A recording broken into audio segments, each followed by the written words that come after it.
Regardless, they have multiple children together, and he doesn't strike me as a prenup type guy. I really don't see that. But regardless, now he's stuck. If she walks with a lot of dough and his children. Like, what are we really doing here? Why, even if she feels that way, why are you putting this out for public consumption? Like, the disrespect is absolutely absurd. And I'll just leave it there. Y'all's thoughts, man. Because I really could go down the rabbit hole on this, but I'm not going to.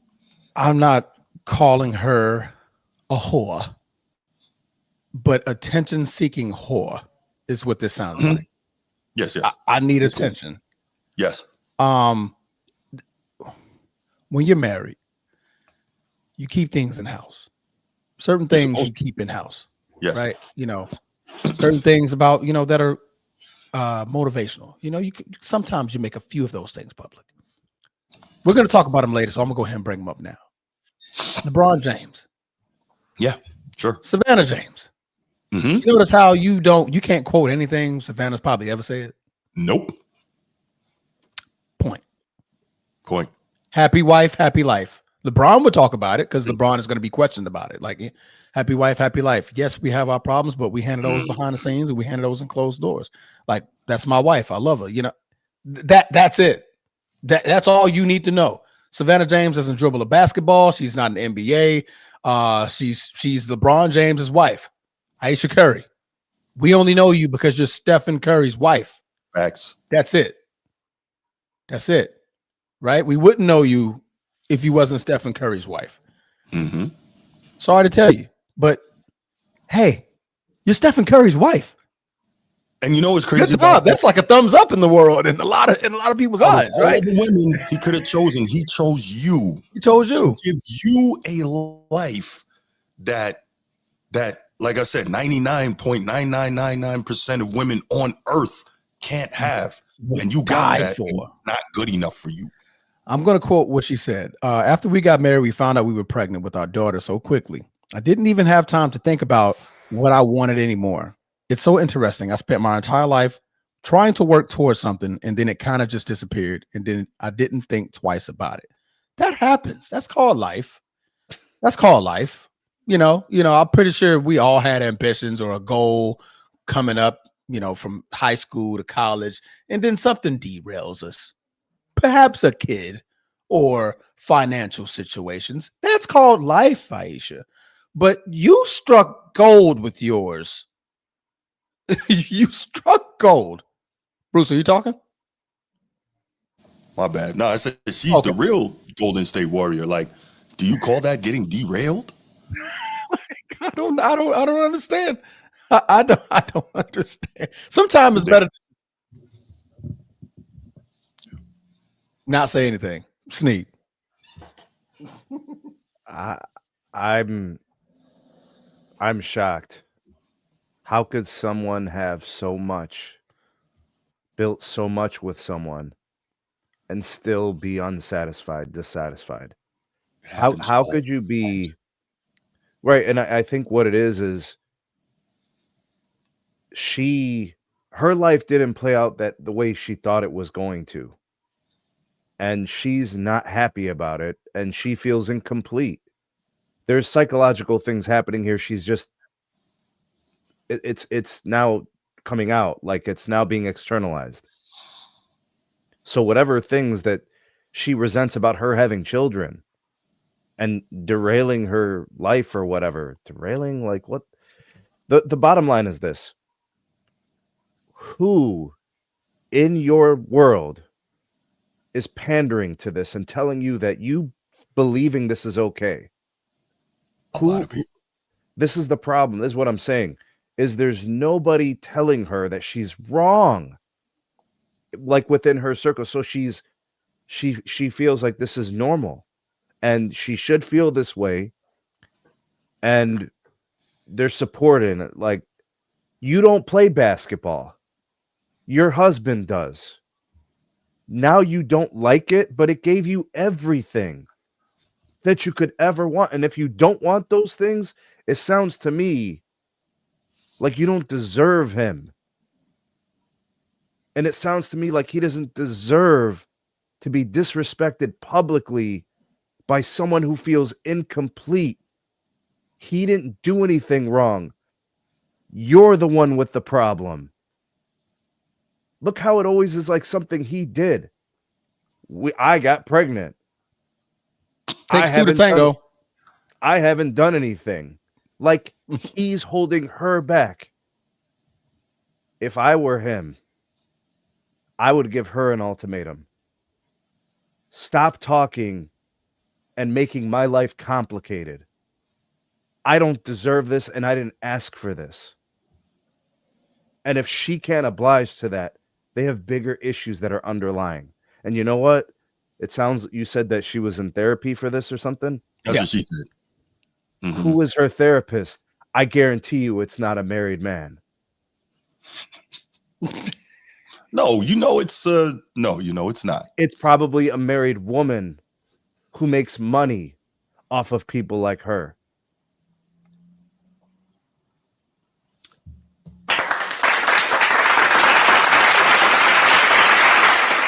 And thank you guys for tuning in on Dr. Phil this morning. We would like to thank you and sorry, my bad. I have to do it. Mr. Realist. Talk to him, not us. That's just so real quick. My question is, and then we'll move on. I know it's supposed to be a quick hit. My question is, let's just say she never had kids, never got married, and had this career she's talking about. Acting. She wanted to pursue acting. Does she think that career would have been more lucrative for her than being Steph Curry's? Absolutely not. She can't possibly believe that, right? There's not a lot of, wives in acting that's literally worth $125 million. Right. Ridiculous. Now. Ridiculous. Not a lot. It's a few, but not a lot. Not a lot of acting women. The crazy part is, instead of being grateful, in all seriousness, he chose her. He could have chose a lot of women. He chose her. Instead of feeling grateful and saying, yo, I have a beautiful family. I got everything that just about every woman on earth who's not royalty wants. She's out here complaining publicly and disrespecting her family. Who do you think? It's just absurd. Who do you think has changed over time, Steph or her? Her. Yeah. Her. Or she didn't change. She then probably was just on him. It's this. Yeah, it's this. That just like, oh, now I can talk. People can hear what I can say. Oh, we only care because you're Steph Curry's wife. Honestly, if you was on a talk show, we wouldn't know who you were. There are women out here doing amazing things, and they are mothers. And wives. Yeah. Sneed, your quick hit. Yes. I got a new quarterback. Playing quarterback for my team. You do. Dylan Gabriel. You do. Yep. For the Cleveland Browns. I am really hopeful. I'm very positive towards him having some success. Optimistic. I'm very optimistic. And the thing about the quarterback change is it kind of needed to happen. You're looking at the future of your franchise. You're going nowhere with Flacco. Your defense is very good. The running game is trending up. And you got a new quarterback in there. And I'm really positive towards him finding success because he's got to be more capable than a very aged Joe Flacco. And I get it. Shador's waiting in the wings, but he has to hold for his turn. Dylan Gabriel was drafted in the 3rd round. Shador was drafted in the 5th round, and he slid in the draft. These are just technicalities. If something were to happen to Dylan Gabriel, then fine, we can have the Shador conversation. The coaching staff feels like Gabriel is more ready to win for them in what they're trying to accomplish. It ain't a Shador problem. It's a Dylan Gabriel readiness thing. They feel he's more prepared to be able to win them games today.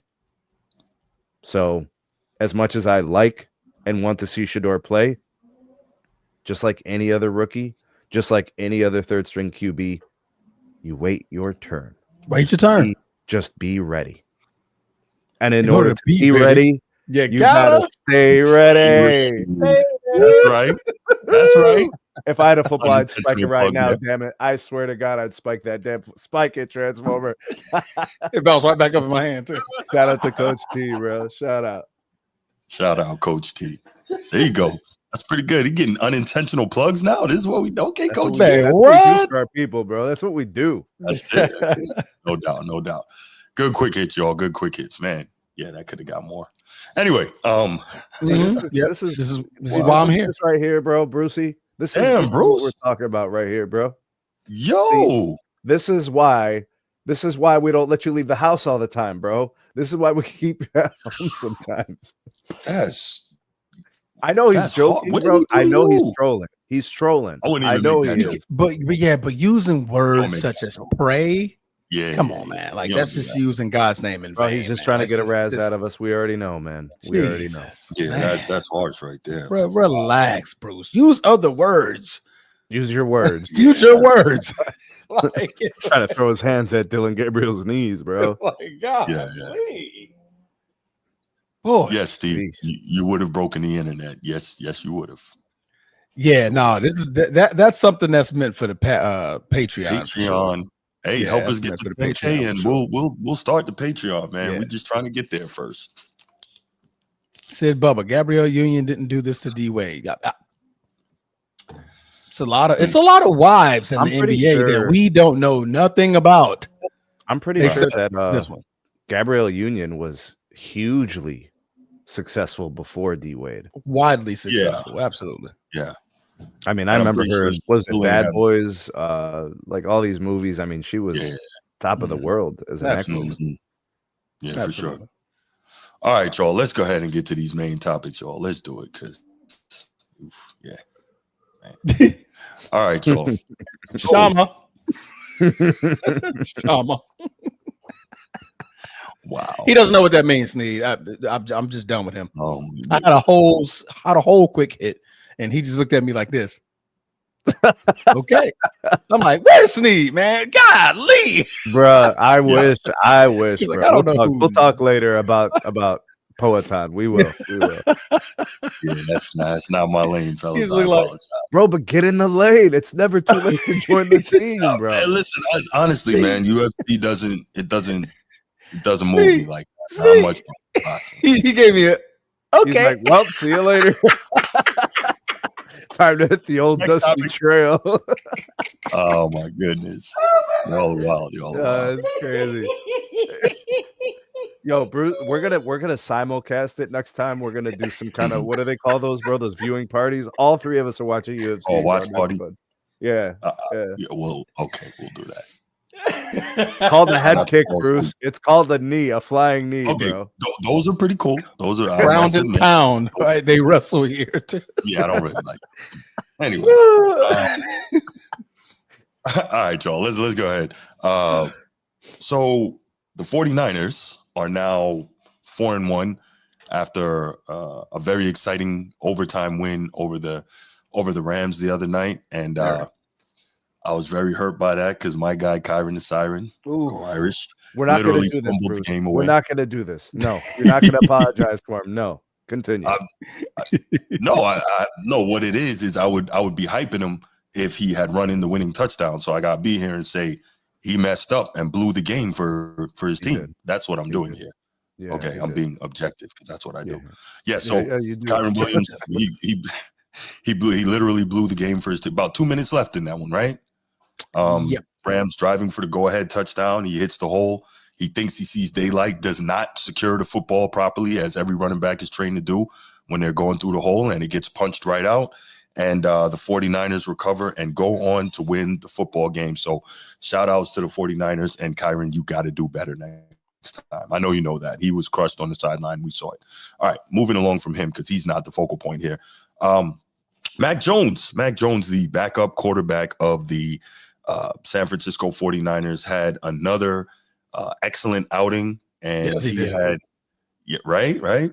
He was 33 for 49, 67% of his passes completed with 2 touchdowns, 342 passing yards, no interceptions. So that moves the 49ers to a record of 3-0 when Mac Jones has started this season. And this is interesting because in his draft class, Mac Jones was allegedly the quarterback that Kyle Shanahan wanted to draft and was talked out of it, I guess, by John Lynch and the rest of the 49ers front office brain trust. So now you can see he looks super happy now having Mac Jones, who I guess he believes really fits his system. Although, if you ask me, I don't really see much difference as players between Mac Jones and Brock Purdy. Obviously, I'm not an NFL scout or a quarterback guru. I don't see too much difference in their physical capabilities and the way they play. But at the end of the day, Mac Jones is now 3-1 this season and 3-0. I'm sorry, and Brock Purdy is 0-1 and has had some injury issues. So now the question starts to become, and we're seeing this and we're hearing this across the sports media, the NFL media in particular. Are we looking at something that may kind of build into a full-fledged quarterback controversy? Now, in general, right?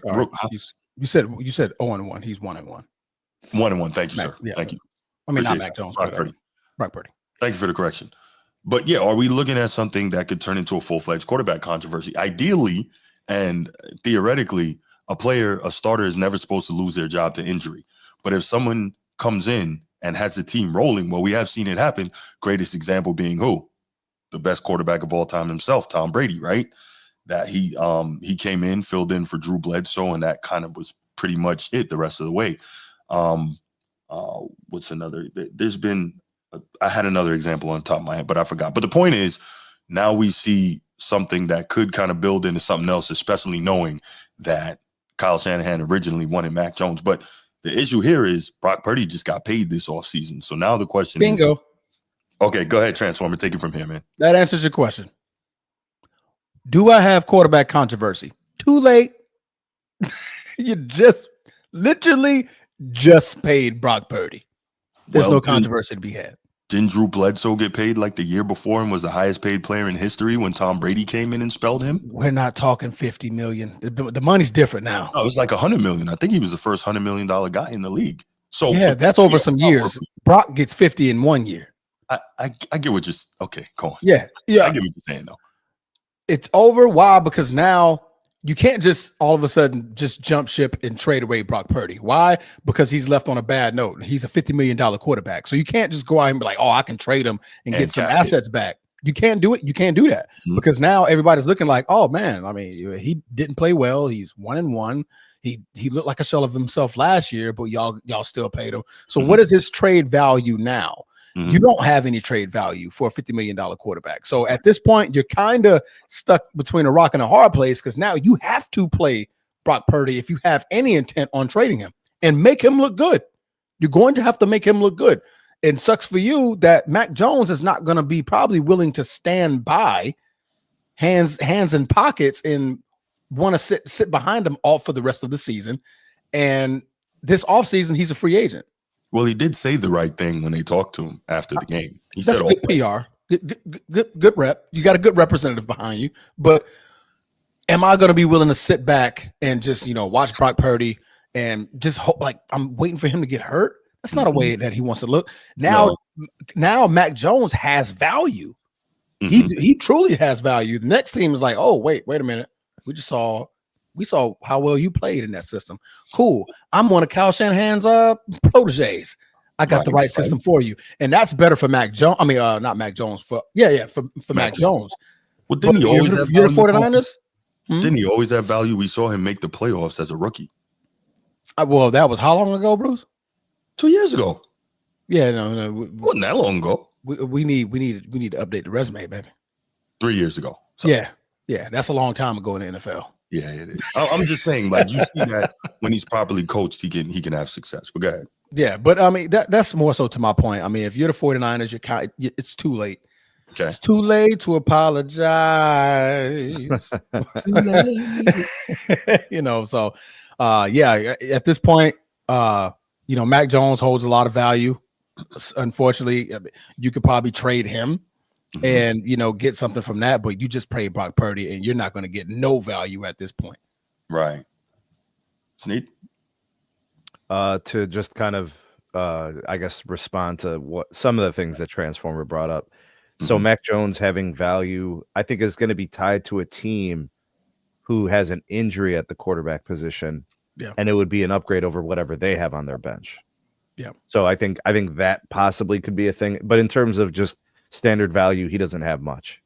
But in the case of a team that's like winning aspirations. They've won a ton of games. All of a sudden, their QB goes down for an extended period of time. He would be a good solution for them, at least in the short term. I also think Transformer is right in regards to the invested money. And like I don't know if everybody who's saying that this is a controversy really understands this.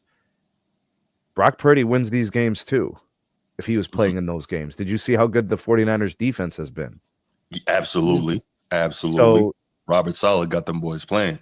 Exactly. Yeah. Brock Purdy's winning these games too. Mac Jones is not the only person winning these games. That's true. The throws he's making are good throws that Brock Purdy can make. Yep. And he's shown that. 2 Super Bowl trips. And absolutely. I will say the games that Brock Purdy lost, mm-hmm. Mac Jones can lose those games too. There's the degree of separation between Brock Purdy and Mac Jones. It's a small amount of separation. Brock Purdy is a better quarterback than Mac Jones by a small margin. Yeah. But in the NFL, when you pay a guy, you don't want to look stupid. These guys have egos, the GMs, the teams, they've got a philosophy. Yes. So they don't want to look stupid and say, oh, we got deep regrets. All right, we're going to switch up the quarterback situation. No regrets. No regrets. So there's part of that too. It's just like the psychological side of it, where like these people just don't want to look like they messed up. And then at the end of the day, I got Coach Shanahan, who has taken bench quarterbacks and won games. That is a fabric of what he is capable of doing. Yeah, no doubt. And that's a great point. So here's the thing, right? We know that Shanahan is a very run-heavy guy. He would prefer to run the ball as much as he possibly can, right? Do we know that, and again, small sample size, but one, like we mentioned, Mac Jones is the guy that he wanted out of college. But let's put that to the side for a minute. Since in the 3 games Mac Jones has started, Shanahan has let him throw the ball 43 times a game. That's unusual. We always talk about how it doesn't matter what running back you plug into that system. What's the game flow, Bruce? Success. Say again? What's the game flow? In terms of? I mean, if a guy's throwing the ball 43 times, what's the game flow? Well, they haven't been big offensive shootouts, right? The first game he started against New Orleans, San Francisco wins 26-21. The game against Arizona, San Francisco wins 16-15. In the game the other night, it was 26-23 against the Rams. But the point is, it is unusual that Kyle Shanahan lets a quarterback throw it that many times. What's normally the running game like? He's going to pound the rock, right? What's the running situation? Are they averaging 4 or 5 yards a carry, or are they having trouble? You know, because that's what you're throwing the ball if you can't run the ball. You prefer to be able to possess and run the ball. At least maybe have he balance, has more trust in. Maybe he has more trust in Brock Purdy. I don't know. Let's see. I'm gonna look real quick. I'm just thinking that it might be a little bit more technical into a deep dive if we're really going to analyze what he's doing with Purdy versus what he's doing with Mac Jones. But I'll tell you one thing. Boy, Christian McCaffrey can make a lot of people look good. When you got C-Mac in the back, you could drop the ball to him, you could hand it off to him, you know, he'll push you across. Like, yeah. I think every game he played in this year, he has over 100 yards from scrimmage. From scrimmage, yeah. Yeah, from scrimmage, absolutely. That's automatic for him. They couldn't run it in the New Orleans game. 26. And is New Orleans known for stopping the run? They used to be, but you know. Yeah, they used to. They were stopping themselves. They were 26 for 77 yards in the New Orleans game, so they couldn't run it there. The Cardinals game, rushing yards, 28 for 106. So that what I'm sorry, 20 for 73. 20 carries, 73 yards. Good. So again, they couldn't run the ball. So you might have a point here, Snead.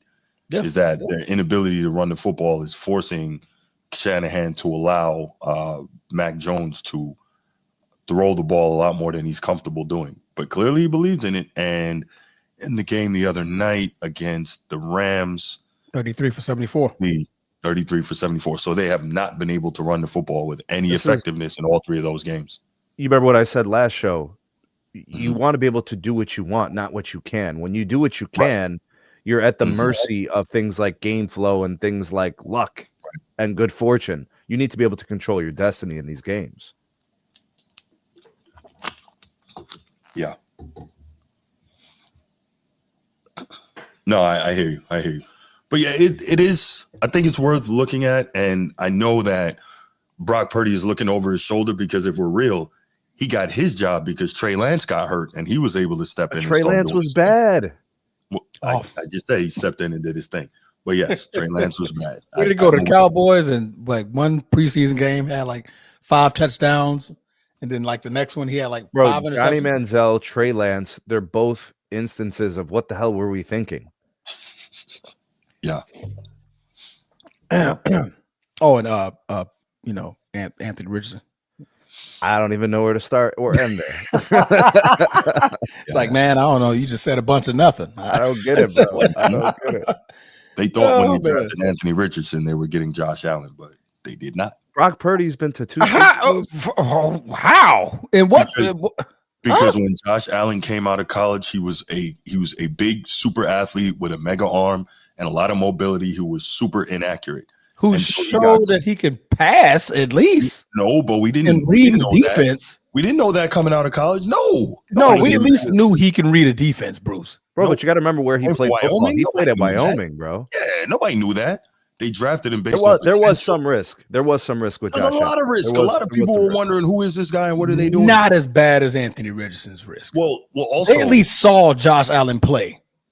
So also here's the other thing. Anthony Richardson got a pass because he was in the SEC. So I'm trying to tell you, these scouts, man, these scouts are like, yo, if I tell my team to draft someone from the SEC and they bust, it won't be as bad as if I take a risk on somebody from somewhere else. Look, the bottom line, Bruce, the bottom line, there's no QB controversy in San Francisco. That is Brock Purdy's job upon his health. I would say so. But if I'm just saying Mac Jones keeps lighting it up, maybe you have more of a discussion. That's all. And I get it. I think the money is the deciding factor because if Brock Purdy hadn't just signed the new deal, I guarantee you there'd be a real QB controversy. Sure. In San Francisco. Oh yeah. At that point, now you gotta, yeah, because they're actually, Mac Jones is your starter if there's no money involved. Okay, well, there you go. Right. That's what I'm saying. I don't. Because you're playing with house money at that point, right? You just brought in this dude and whatever else. It's like whatever. Absolutely. You know? Absolutely. If there's no money involved, that's an easy transition. Like, sorry. Yeah, because I like Brock Purdy. Y'all know that. I'm a Brock Purdy guy, but yeah, I don't know that there's a huge differential in talent, ability, and production between those two.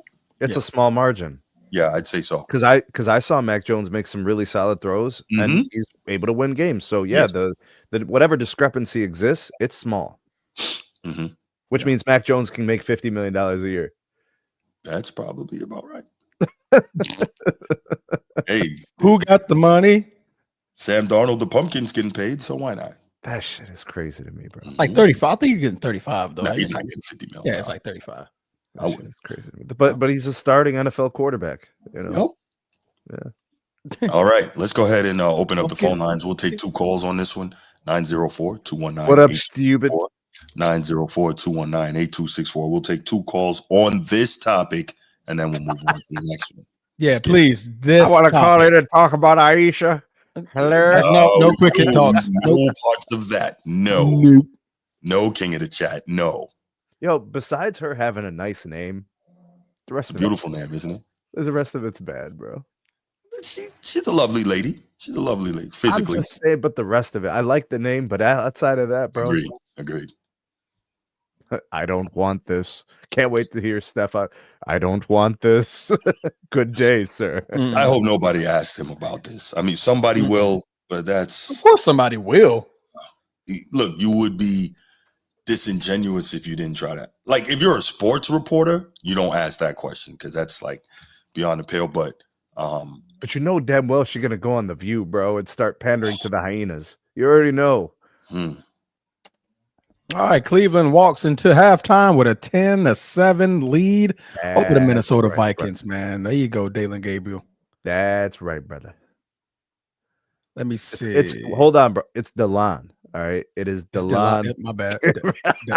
DeLon Gabriel. Okay. 13 of 21, 1 touchdown, 102 passing yards. What is it? Did you teach in the inner city for 20 years? I taught in the inner city for 5. Oh, there you go. for 5. What was my guy's name? The teacher from Key and Peele? Mr. Garvey. A-Rod. A-Rod. A-Rod. In the city for 20 years. Blakey. So don't try. Balake. Balake. I got my eye on you, Jake Quellen. Jay Quellen. Yeah. They said, y'all just here to play today. Oh. Timothy. Present. Timothy. Here we go. What's up, Steve? Good morning, King of the Chat. How are you? Oh, it's Steve. Well, brother. Good morning, fellas. Good morning. Stefan, what's good, bro? Not much, man. Cleveland looking all right so far. Gabriel's holding his own, bro. That's right. That's Yup. right.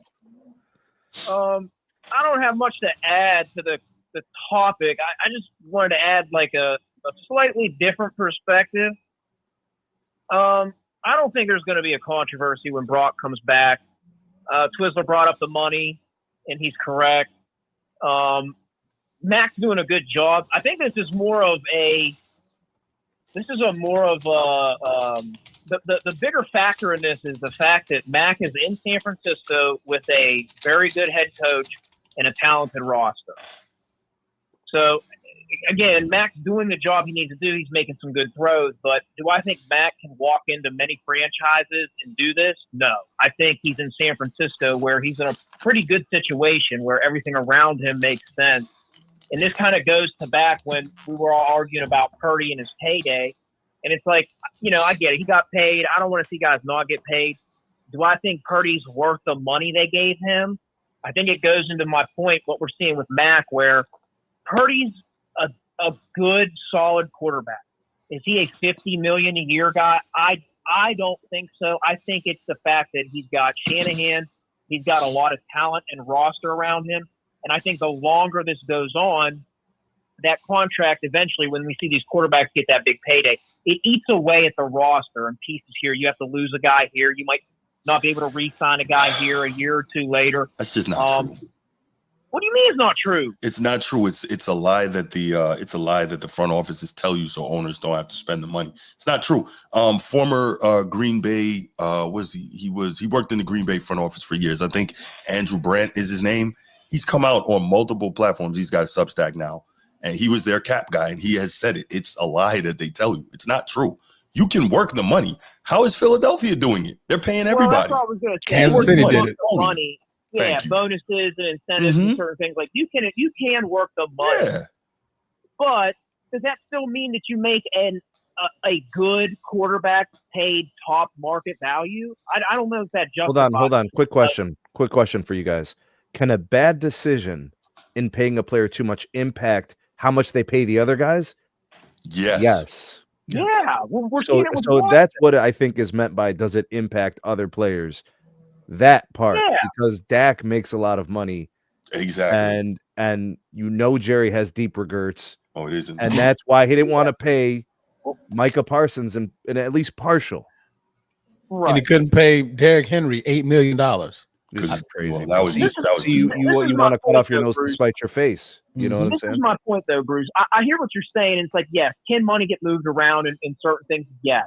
But here's the thing. Like, we would agree, Snead just brought up Dak. Does Dak's big contract affect that roster? I would say yes. And I'm not shitting on you, Snead. Only because it impacts Jerry. Even with Deshaun Watson, does that Watson contract affect what Cleveland's going to do with that roster? No. Different organization, different owner, different position in terms of, draft picks, who's been drafted and where guys are. Snead, sorry, Steve. We get your point and what you're trying to say. One, real quick, Brock Purdy earned the deal that he got. So I don't like this business of Super Bowl. Right. He earned because he is considerably better than Dak Prescott. Nobody's going to convince me he's not, but he's still making less than him.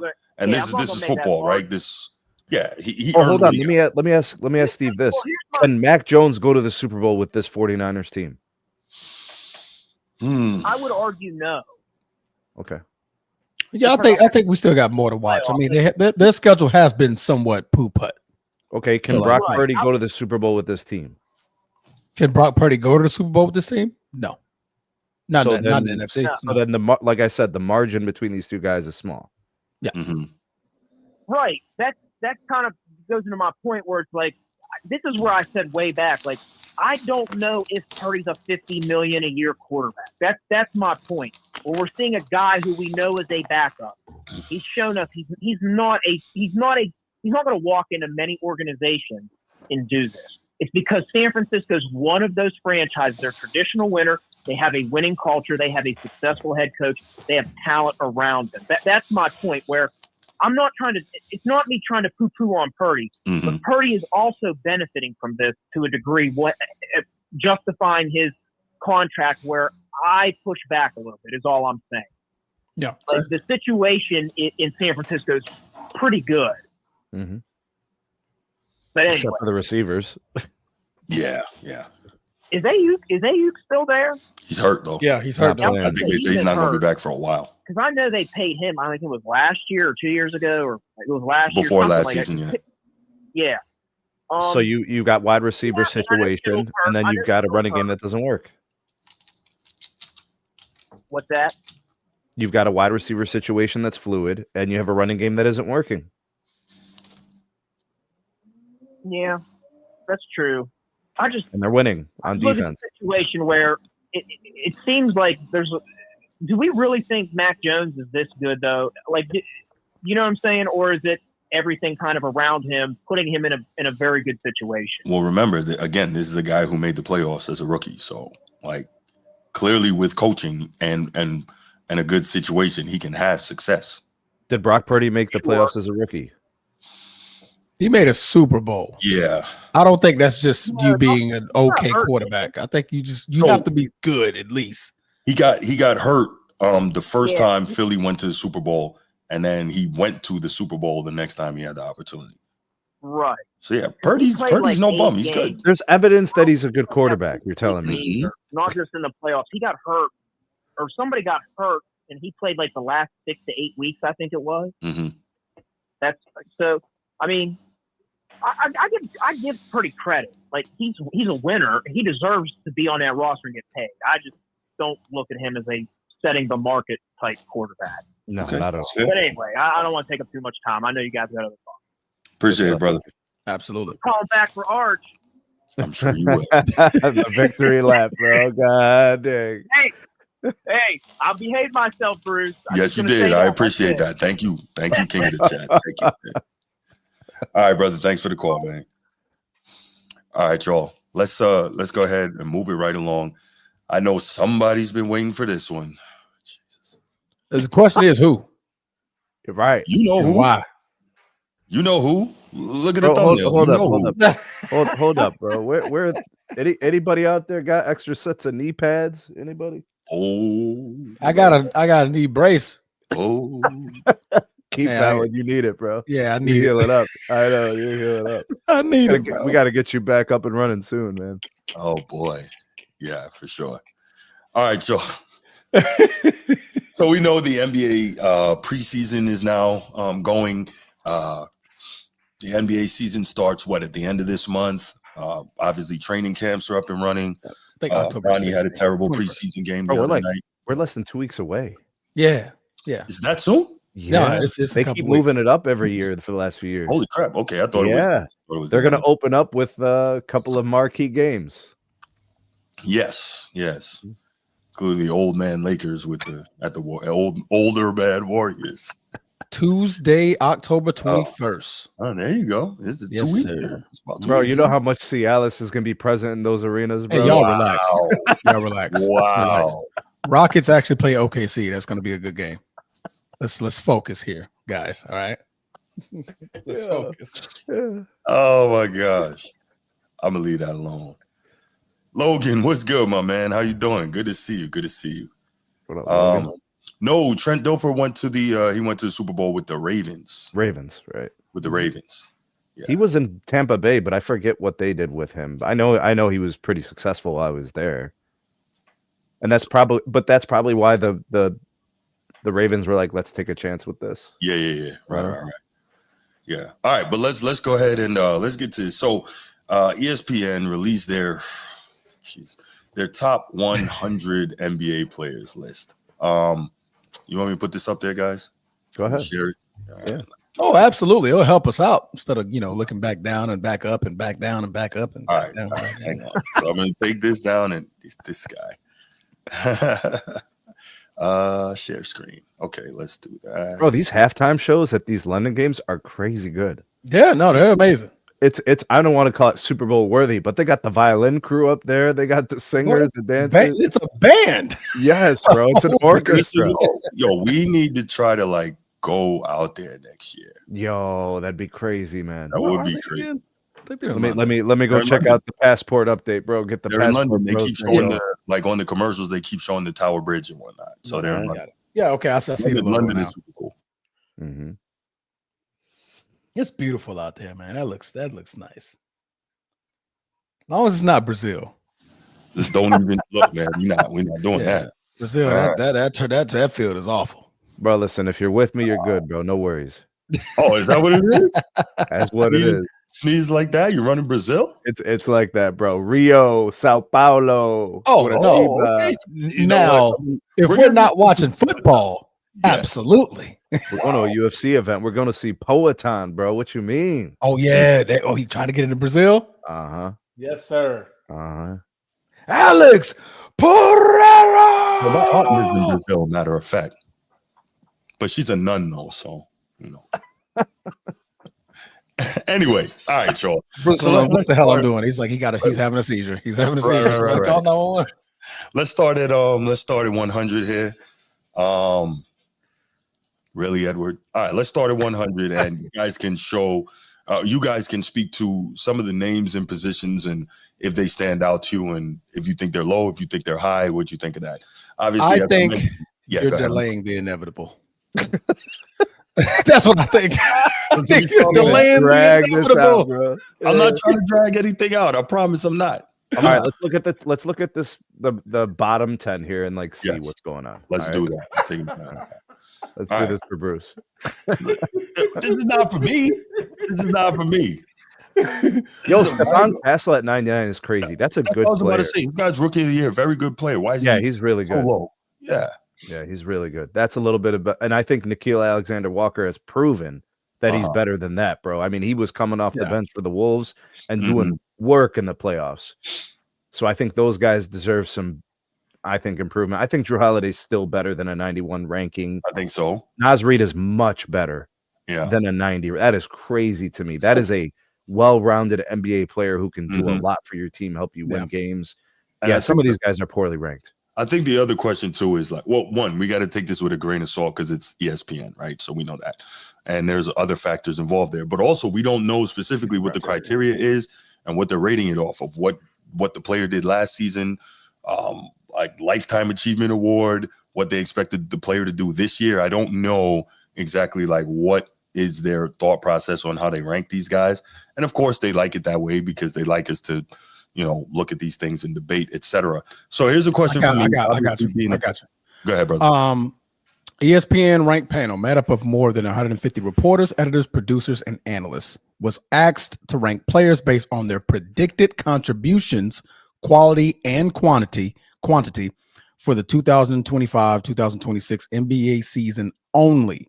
Due to their long-term injuries, Jason Tatum, Tyrese Halliburton, Dame Lillard, Kyrie Irving, DeJounte Murray, almost messed it up, and Fred VanVleet will not be a part of this season ranking. So if you don't see those guys mentioned, that's the reason why. Okay, so fine. Based on predicted contributions. You know how much Peyton Pritchard's going to have to do for the Celtics this year? And that's where I was going next. I was going to ask that question. Right. Yeah. 6th man of the year last year, about 15 points a game, right? And we saw him drop 40 near the end of the season last year. He's an effective NBA player. He's not the 97th ranked player in the league. I don't think so, but I didn't want it to be said that I was being biased to a Celtics. So here we are in the top 15. And we already got a handful of guys that are not placed properly. Okay. Yeah. All right. So let's go. Where were we? So real quick, Andrew Wiggins. Norman Powell, the guy who should have made the All-Star team last year. Who? Norman Powell, the guy who was an All-Star last year, is ranked 82. Mm-hmm. Really, bro? I guess it's an upgrade from unranked, but Jesus. Yeah. If LeBron emails 89? The league and says, I'm not playing, Norman Powell is playing in the All-Star game. Mm-hmm. Yeah. Mm-hmm. Tobias Andrew Wiggins Harris at is ranked. 89. Where are we with that? Who? Andrew Wiggins at 89. Where are we with that? That's pretty accurate. Whatever. 89th best player in the league? Yeah. Probably, bro. Probably For lower than that. productivity, his availability. Like, yeah, I get that. Yeah. And he's a year older. They all talking about contributions, future. Bro, outside of a very short, brief run with the Warriors, what is his career to you? Like a solid 19-point a game guy, which to me, I mean, I know it's a modern NBA, but that's not to me indicative of freaking 89th in the league.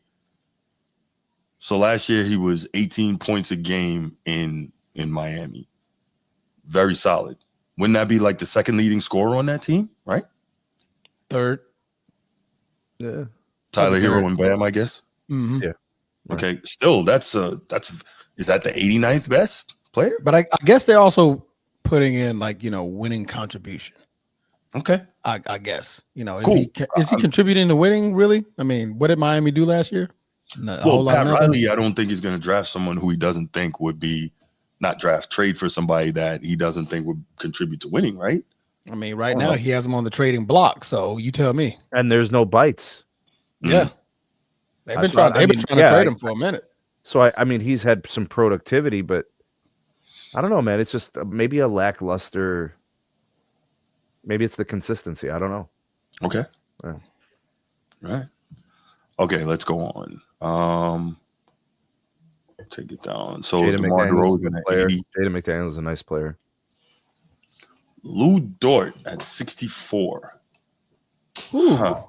That stands out. But, modern NBA doesn't like guys who play defense. So yeah, because he's a defensive hawk. Yeah. Offensively, he's inconsistent. Some games he has 3 points. Some games he has 18. He makes shots. Yeah. Right. Yeah. I agree with that one. Okay. That was not bad. All right. Josh Hart, 69. He could be a little higher. Yeah, he's a major contributor. Yeah, he could be a little higher. I think he deserves whether it's scoring, defending, rebounding, playing every minute, whatever it may be. Yeah. That's a guy who's a big he does all the other things. Mm-hmm.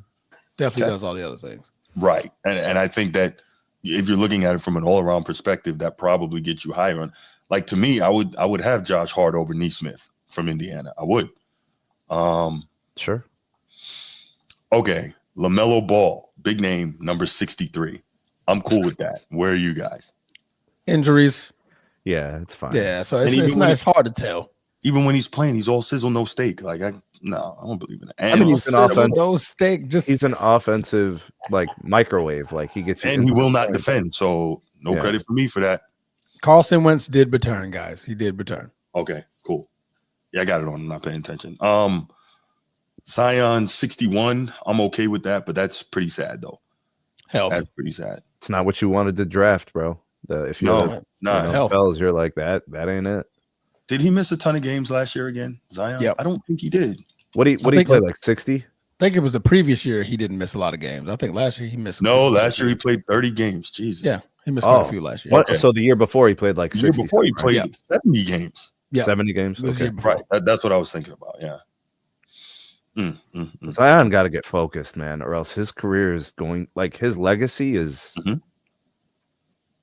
like this when you fell off a lot because of injuries, because Austin Reeves is ranked right in front of you. Right. Austin Reeves is like the third guy on his team, right? So yeah, and Zion is like the franchise guy. Okay, where are we? Cooper Flag, number 52. Already? So early. I mean, he should be unranked until he plays an NBA game. Yeah. Well, they're looking at what his production may be. He's gonna have a big role, so that's prediction. But that's true. what are we predicting? He's gonna be better than Alex Caruso, Paul George, Miles Turner, Austin Reeves, Zion. He'll be better than Paul George. Mm-hmm. Yeah, it doesn't take much to be better than somebody. Yeah. Podcast P. Yeah. Doesn't take much. Yeah. He's on that Ozempic. Wow. I know. I said, Bubba, you hollering. Kristaps Porzingis. He's never available. Yeah. I think that's high. Yeah, he's never available. High. Yeah, I'm with you. Okay. When you need him the most, he's not there. Right. Joel Embiid, high. That's a high. Bro, Dyson Daniels is a nice player, bro. Hold on. We'll get to that in a second. Embiid, number 47. So that's based on them thinking that he won't Play. make it through the season, right? He'll play 30 games, 40 Have you games, seen a maybe. picture of him? He's another one who looks like he's been on the shot. Not that there's anything wrong with that. But, no, but he looks like he lost a ton of weight during the offseason. But as a side note to that, it's so hard finding the balance between, they want these guys to be skinny, but then you're going to lose strength as well. And one of Embiid's advantages is his size and strength on the block. Nobody can deal with him in the modern NBA. I mean, but I think you'd rather him be healthy enough to stay in the game. Agreed. At this point, you're like, all right, man, I have to trade a loss for a loss because this is the man can't stay healthy. I don't like him at 47, but if we are betting on his contribution to his team, that's fair. Yeah. Now, Draymond after injuries, he's in the top 10, top 5. Yeah. Draymond Green, bro. He's good. Straight into the Hall of Fame, but he's ranked 51. But he's Hall of Fame apparently because, However, predicted contributions. Have we seen the Warriors without Draymond Green? Now that's a great point. They suffer without Draymond. They suffer poorly without Draymond Green. Yeah, because he does. Steph throws the mouthpiece when Dre gets kicked out. Like, I'm out too. There goes the binky, bro. There goes the binky. Wow. So, I mean, if you're thinking about predicted contributions, Draymond Green. I mean, the stat sheet is not beautiful, but I mean, right. But you don't Warriors go to without the Hall him of Fame for setting good screens, right? Well, look, Steph might want to stay in the game this year because clearly he's not going to want to go home. But I'm wow. Wow.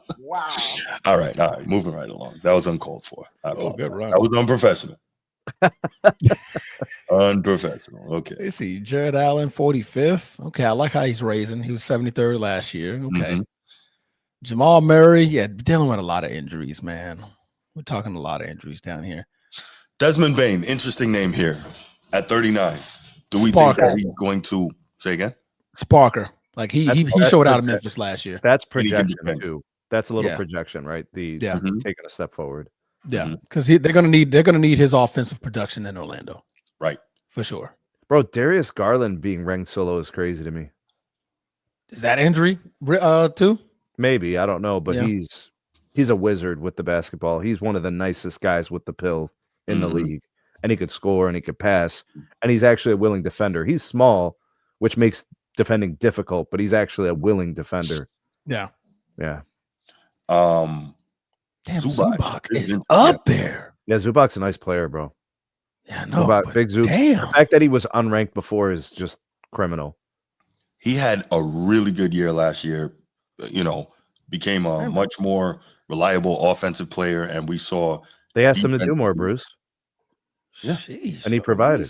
Yeah, but I mean, you can ask certain players to do more, and they may not be capable. That's what I'm giving him props for that. Yeah, for sure. Oh, wow, he did 17 and 13 last year. He's getting a lot of props as well for the difficulties he gives Joker. Which, imagine this. Joker, whom some people want to act like is the next coming of, I don't know, whoever, is having trouble dealing with Zubac. And then you got some people who want to act like Joker, if he played against D-Rob and Zoe and Ewing and Dream, would be getting busy. Could you imagine that? But he has trouble with Zubac and Embiid. Anyway, moving right along. He made all defensive team, second team last year. Mm-hmm. Yeah. Damn, that tells you about these big men in the modern NBA. But hey, what do I know? I'm just a hater, He's actually probably a better defender than Gobert. He just doesn't have the shot blocking numbers. Yeah. And I think when you're looking at, bigs, that's the most important thing is the rim protection, right? So you look at that, and maybe to some extent, you even, not you being you, but in general, you maybe even overvalue that. And maybe I do, but I feel like as the last line of defense, that's the most important thing that a big should be doing is defending the rim. But, Okay. De'Aaron Fox, 35th. Fantastic player. So good. Very good player. And I'm looking forward to seeing what he and Wemby are going to do together. for an extended amount Yo, of shout time. out to Aaron Gordon making the top 40. He's a fantastic player too. Yeah.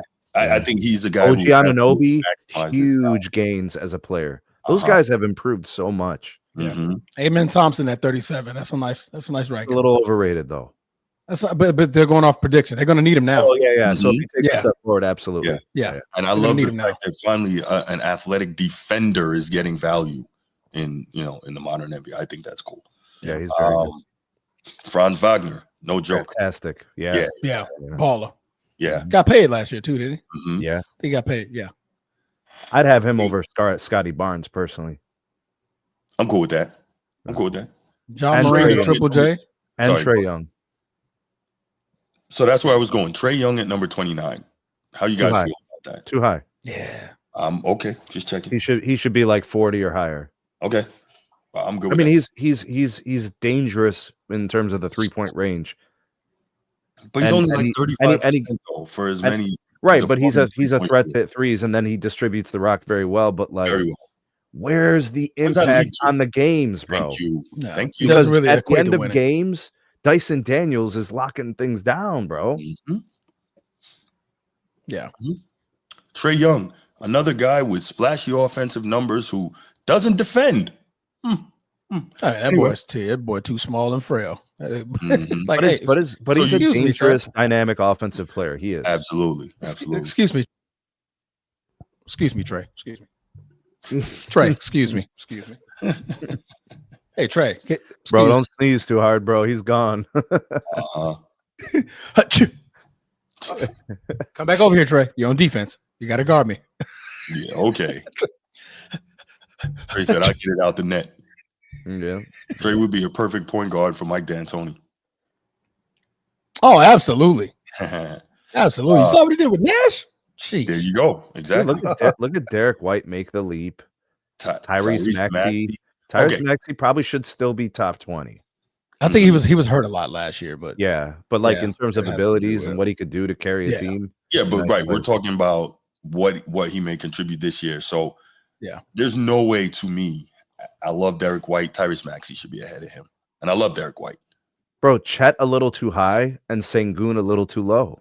There you go. There you go. Good with that. do you think That's like supposed to be ahead the of James finals, the last game of the finals had a lot to do with this prediction right here? Yeah, Chet was really good in the finals. He made an Yeah. impact on that series, but I Mhm. mean, I I think it had a lot to do with this ranking for sure. maybe Because they're Yeah, like, okay, maybe the beast has finally awoken next year. Because this is all on predictability of the next season. So you're like, Mhm. oh, he's going to come in nice next year. So we did the Bam same and thing with Anthony Siakam. Davis. I was about to say, can somebody please tell me like what is the big deal with Bam Adebayo? I have never seen no. it. Bam should be top 20, and Siakam should be top 22. If Bam Adebayo Great. is top 20, that's an indictment on this league. Like, what is special about that dude? He might Oh, be. Man's right, one he great tries- defender. He might actually be the modern NBA's best pick and roll defender from the big position. Yeah. And he's able to recover on Agreed. defense, block shots, disrupt. He's really good, bro, and he has a good offensive game. He's just not like capable or producing 35 points a game. He's just not that. Right. I just Yeah. haven't watched them play, and nothing has stood out to me. And I'm like, I don't see it. He's probably the most consistent big that can't score 30 a game. He'll give you 25 a game, and then he's going to give you really good, solid anchoring type defense. Plays the pick and roll well. He's a coach's dream, actually. Okay. Yeah. Old man Jimmy Butler, 18th. Doesn't need to be there. Talking about the guy who didn't want Ahead of to. Jalen Brown. Like, that's crazy to me. I mean, Jalen Brown's going to be asked to do a lot this Stuff year. went out. Say again, Transformer. I said, you talking about the guy that didn't want to lead after Steph went out? You talking about that Jimmy Butler? That's Didn't he like fade to black when Steph left in the second round? I'm pretty sure that was Jimmy, right? That's a lot to say on predictability. If I literally just saw that man just fade to black when Steph Curry went away. Paolo is only No. 17. Wow. They got I Paolo. I mean, I'm not mad Banchero at the next guys to in front of him. below Devin Booker, though. I don't like That's that. crazy. Yeah, I They agree. love Devin Booker's offensive game, though. That boy could drop 50 out of nowhere. Mhm. Yeah. Man can't AD. drop 50. And Donovan Mitchell and AD, are we good with these? They could be a little higher. AD being that high? I think they're You concerned think that's about high or low? I think they're concerned about AD being healthy enough to really be the Yeah. contributor that he That's can. valid. That's valid. I think that's. But I mean, we know how good he is. D Mitch should not be 15. D Mitch should be top 10. Okay. So okay. So would you swap Jalen Brunson for Donovan Mitchell? I'm cool with that. Yeah. Okay. I'm good with that. Big shot Brunson? No, I'm not. I'm cool with that. No, I'm not. I'm not cool with that.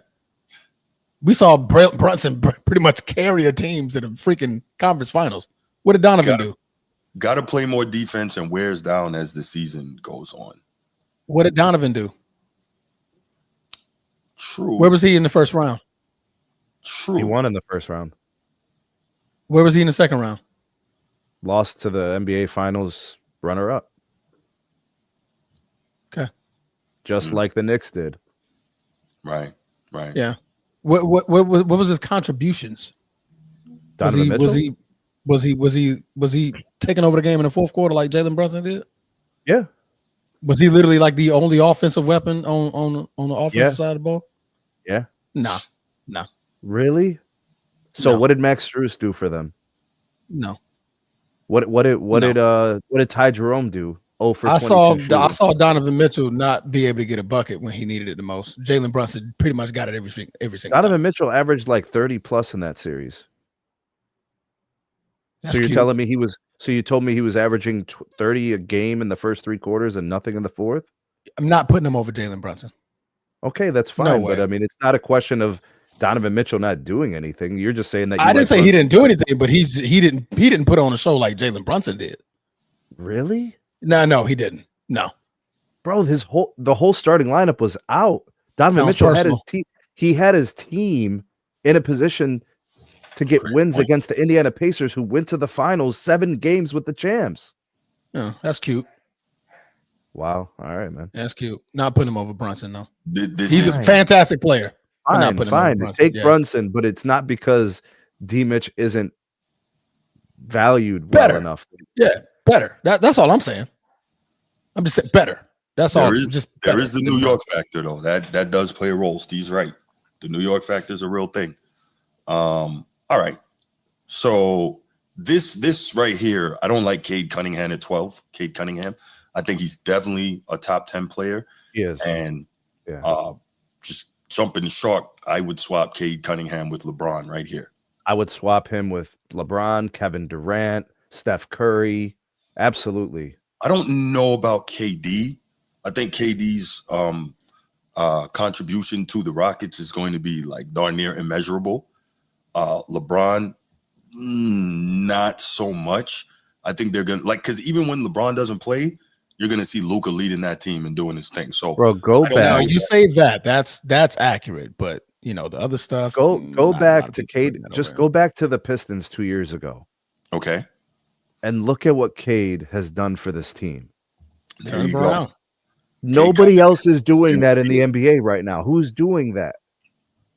He is legit. I like his game a lot. He's got mid range. He's got three. He can distribute. And he he's a defends. dog.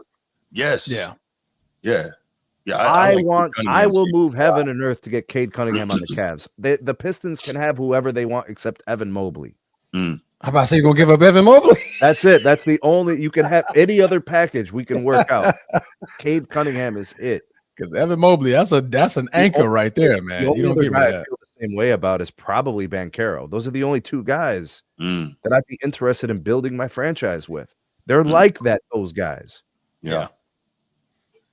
I think Cade Cunningham is super nice.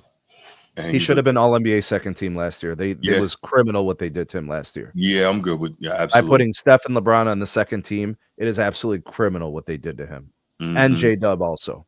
Yeah. J Dub is fantastic. That is a J Dub real was on the two-way- second. He wasn't on the second team. He was on the third. Oh, okay. I thought you were saying he was on the second team. No, I'm no, sorry. the guys that are on the third, most of Yeah. them should have been on the second team. Got it. I'm tracking. Or at least the argument should be had, at least. I'm tracking. Yeah. All right. So Obviously, you know how they feel about the three because last year they were 6, 7, 9. Now they're 7, 8, 9.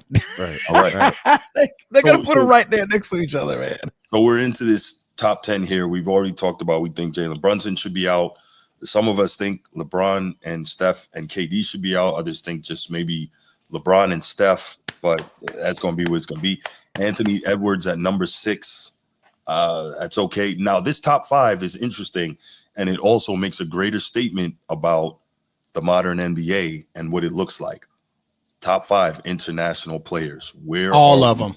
All of them. Where are we on this? Them. All right. I'm going to just make my statement here, and then you guys can go on with it. Y'all know I am 1,000% against Jokic being the number 1 player in the NBA. I don't buy it. And I'm wondering, he is better offensively because of what he can do. But, and I made this argument on Man Down Sports the other night, right? If Jokic gets 100 out of 100 for offense, right? And he gets 50 out of 100 on defense, that's a 75 average, right? He's not a 50 on defense. I believe he's a 50 Yeah, I on think defense. that's being generous. Man, Yeah, sometimes he don't even want to play it. Yeah, that's I can't respect that. Even if you give him a 60 on defense. He's not Whatever. a 60 on defense. How many times do we have to watch this dude literally let people go past him or watch? Do you know why? Rim. Do you know why he lets people go by? There's no why, but why? There is a why. There Go is ahead. absolutely a why. No, I'm saying there's no viable why for me, but go ahead. Well, okay, but it's self-preservation. He's trying not to foul out. If he gets fouled out, the It's Nuggets over. lose. Oh, that's too high. Oh, how many? I'm going to do this because you all know where I'm going. Hakeem, your dream. How many games was it where if Dream fouled out, the Rockets lost? All But of he them. still competed. Okay. But he they didn't get- he didn't get refereed the game benefit of- differently. They let Dream be Dream. They let centers defend the rim. It Mhm. was not a problem for guys to challenge the shot at the rim. Okay. They call a lot of nicky-knack fouls in the NBA. Mhm. Joker knows that. Mhm. Joker's not a great defender.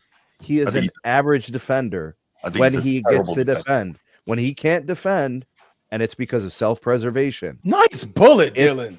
he lets people walk by. They walk to the rim, layups. Yeah, bro. I've literally seen him stand there looking in the air as people lay the ball up, and I'm But like, Bruce, I can't they are. keep it past it. It's the plan. If he's not challenging shots at the rim on purpose, bro. There's games where they literally won on the last possession. Joker blocking the ball.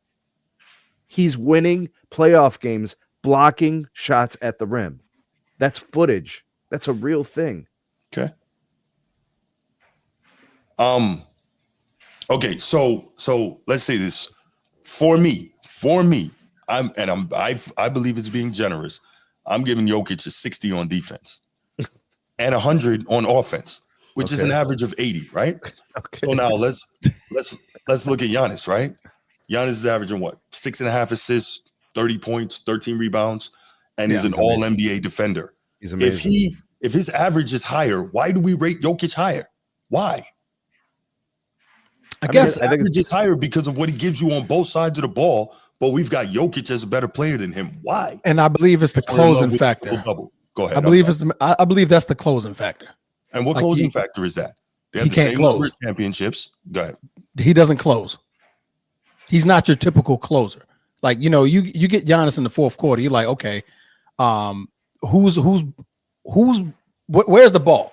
Where's the ball in the fourth quarter at the end of the game when it comes to Giannis and Jokic? Who has the ball? More Joker. likely Jokic. Joker, right? Who can get it done with that possession? Joker. More Jokic. likely Jokic. Because more than likely you're going to try to foul Giannis because he's a terrible free throw shooter, and you're going to put him to the line. He's going to lose the game. I think that's more so the reason why they're going to put Jokic over him. He can't finish the game. Jokic can definitely finish you a game. Okay. That's my I opinion. mean, we did watch Giannis finish the game in the most important game of his life. We watched it. Once.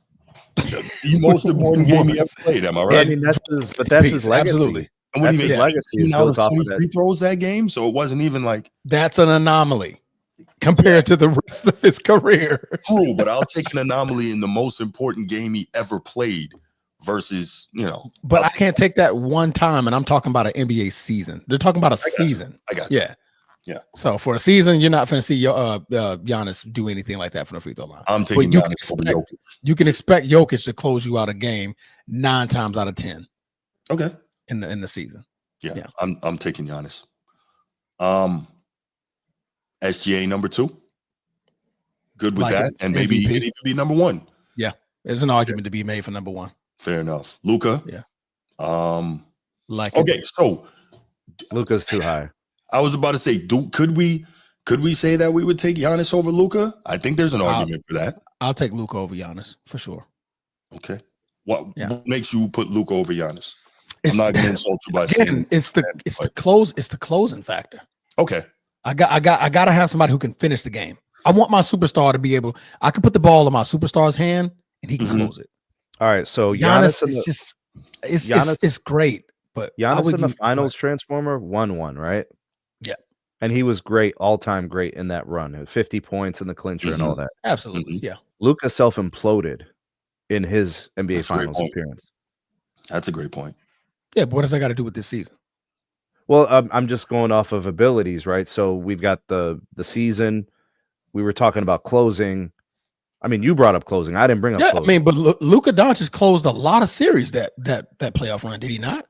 Did he not put the team on his back, drop 50, drop 60, but he did a lot. Sure, but like what we know what Giannis is capable of. He's done it before. There's proof in the finals, right? So like that to me, I think it gives him a little bit of an edge in that respect if we're talking about closing. Yeah, and that was how many years ago? 2 years ago.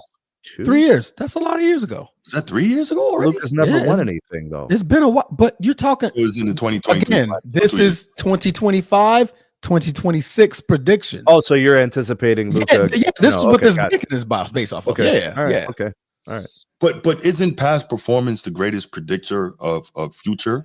Sure, but I get what 3 years. I get what Transformer's saying though. He's like basically saying in the trajectory of things, like Luka is due to get to that level. I think that's kind of what he's saying. Okay. Mm-hmm.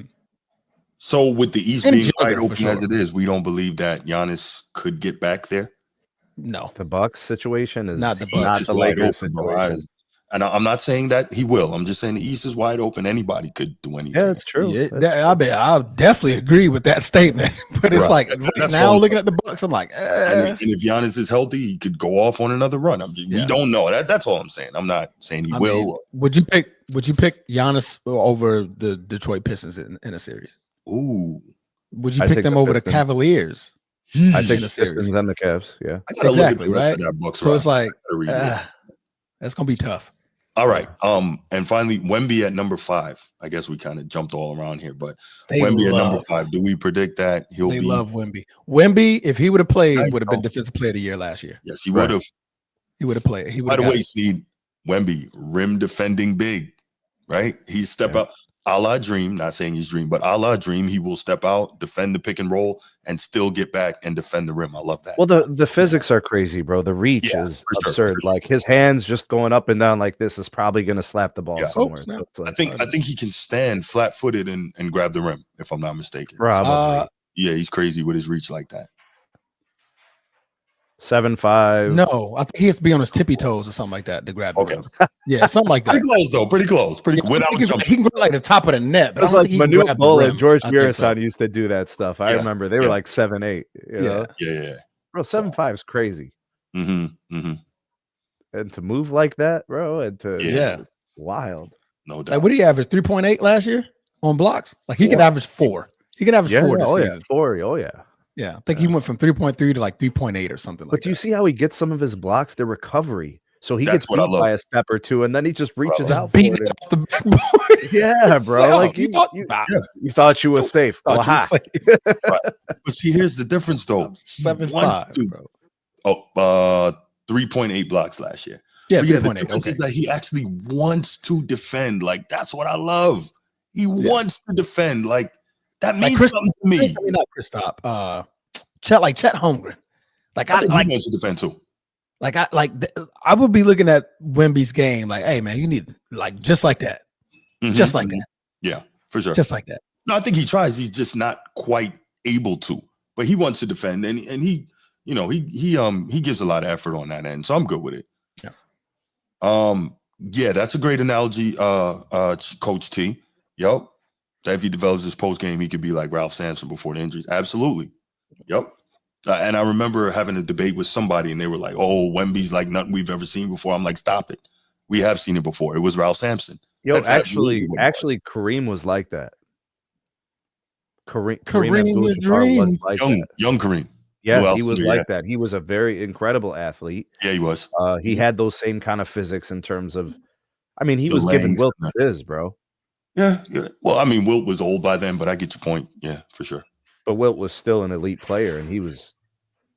When was Wilt a not elite player? Right. That man is an athletic god. Yeah, for sure. That was an athletic god. All right. Well, I know some people, I'm sure, are waiting for us to open up the lines. So let's go ahead and Ralph Sampson was crazy good, and they had him and Hakeem, bro. Yeah. Yeah. They couldn't make it work. They couldn't put a couple other pieces in there. That was crazy to me. That is an indictment on GM and ownership and coaching and all that. Format Podcast. Who's this? Good morning, Sneed, my brother Transformer. Hope Morning. you're getting well, man, with your recovery. That thing And, throbbing right now, boy. Pause. Huh? It's throbbing right now. Pause. Because that was crazy. That was Oh. crazy, Sneed. That was Wow, crazy. that's mad Oh, crazy. sorry, gotta let you go. Got another I don't call coming say in. nothing, bro. I say That's nothing. crazy. I say nothing. I was like, what is what? Okay. That's crazy. Okay. So the top five. So let me talk to this guy right here. That's in that the very top cap a lot. Where would you move Nikola Jokic at, sir? Transformer. Where would you move Nikola Jokic? I'm talking to you. He's talking to you. You're not talking to me. dog. I'm talking to He you. said bro. Sir Capilot, man. I'm the Transformer. I don't know who Sir Capilot is. I don't know who that is. Hey, come on, Bruce. I'm asking you, dog. Where would you move him at, bro? You're asking me. Let me pull the list back up. Jokic, I would swap. I could. Okay, so if you move Jokic, the whole thing gets mixed up. So you move Jokic, that puts SGA at number 1 for me, and then Giannis at number 2, and Luka at 3. Okay. Jokic at 5. Jokic at 5. Wemby at 4. Jokic at 5. Yeah. You would put Luka over Jokic? Yeah. You'll put Luka over Jokic, Bruce? I'm not doing that. I would Bruce, definitely Listen, take Jokic. I'm not a you gotta yoke stay on sexual, track, so dog. let's You go gotta- ahead. You know what? At least that he's ranked higher than Joel Embiid, because Joel Embiid should be at least about 90 to 100. Okay. I mean, Okay. For a guy that says that I'm not playing back to back, He should be in the top Yeah, honey 5. singer. Easy. But- But go ahead. Hey, look, you got the knee pads on when you play Hakeem of the Dream. So do I need to keep going? All right, I still keep Please. going. Okay, again, this man is ranked. I don't like where Joel Embiid is ranked. He should be ranked lower. Okay. I don't like where Jokic is ranked. He should be ranked lower. Let's continue. Okay, for a guy that's 3-time finals, 3-time MVP, and he still is part of defense. He finished top 5 last season. Yeah, he should be ranked higher than Joel Embiid. I'm cool with that. I'm most definitely happy with that, because now Rudy Gobert, he's a 4-time defensive player of the year. Am I correct, Bruce? Edward. Yes, you're correct. No, I'm asking the question You're because correct, Edward. he plays defense. He plays defense, though. He's always put him in the casket and on the grill when he played against Rudy Gobert. Matter of fact, where was Rudy on this list? Was he on the list? He's down there in the 40s, high 40s. Got it. I believe. Got it. Okay. But Bruce, I'm only saying that because Bruce loves defense. He on his knees for 49. defense and all that kind of stuff, you know what I mean? I'm not. I Yes, you are, understand Bruce. Yes, that it is, great Bruce. Yes, you are, Bruce. players that are supposed to be all-time great need to play both sides. That's what I'm saying.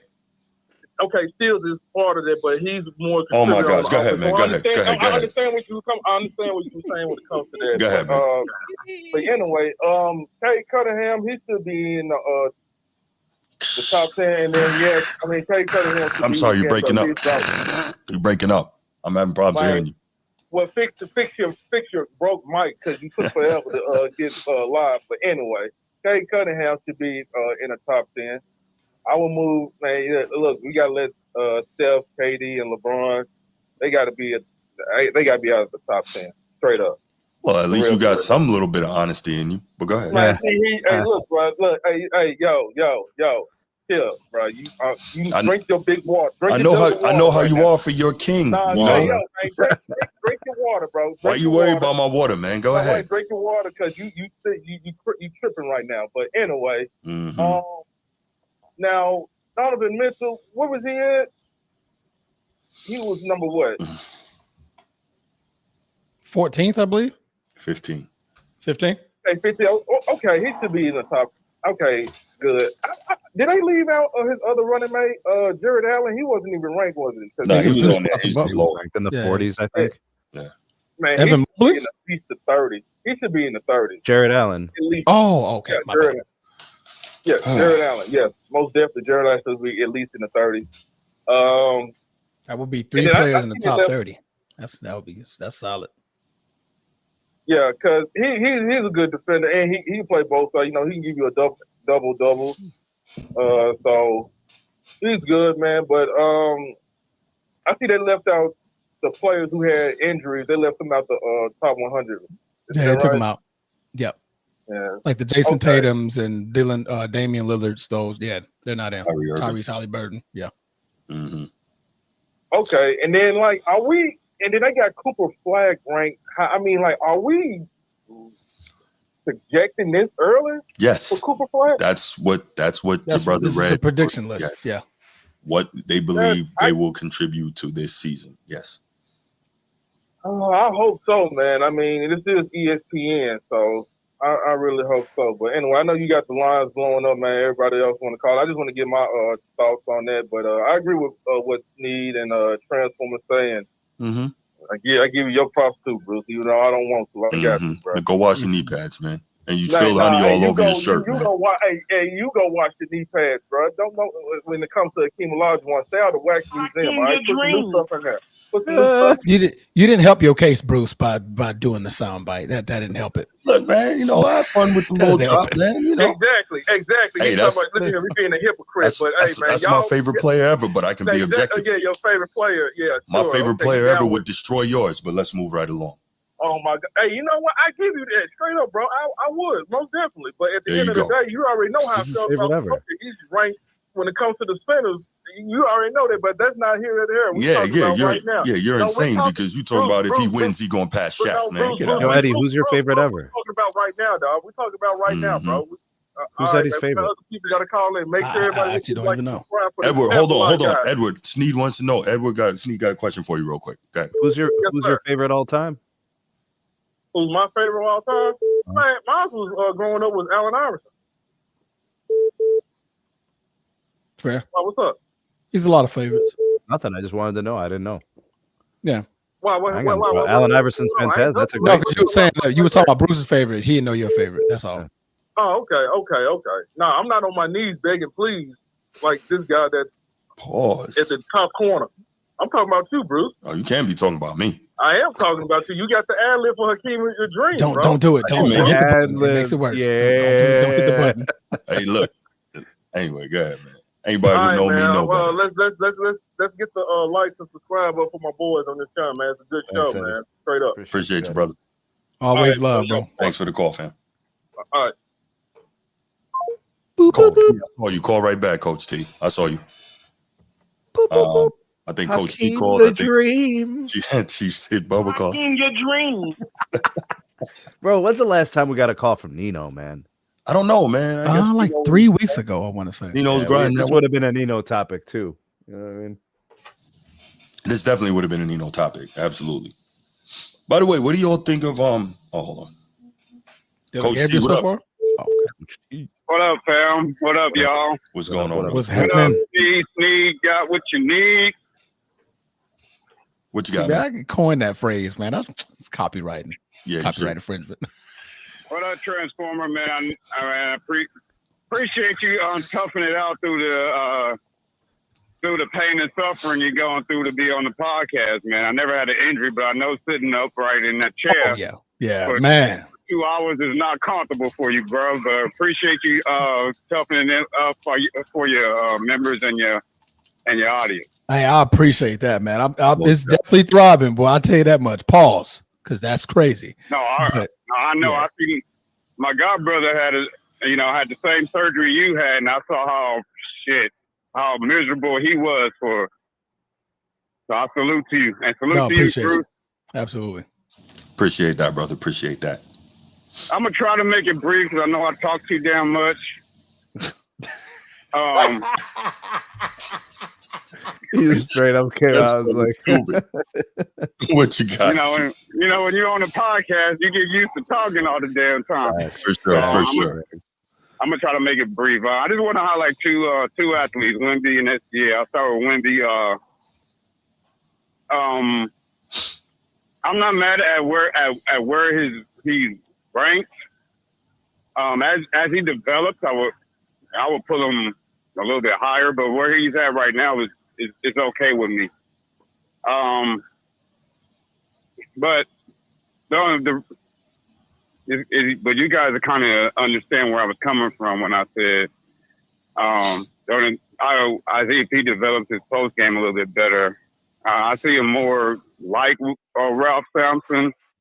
I've been seeing when I've seen him play, I see the similarities because I watched him play and I watched some of Ralph Sampson's tapes. I was a baby when Ralph Sampson played, so I didn't get a chance to see him live. So they were both freakishly athletic. They can get up and down the floor like it's nothing. They can both handle the ball on the perimeter. I think Wemby's a little better, and Wemby's jump shot is a little bit better than Ralph Sampson's was. And I think that's just a consequence of Ralph Sampson's era because back then bigs were more focused on paint focus, than now. So I think that was just a compliment of the era.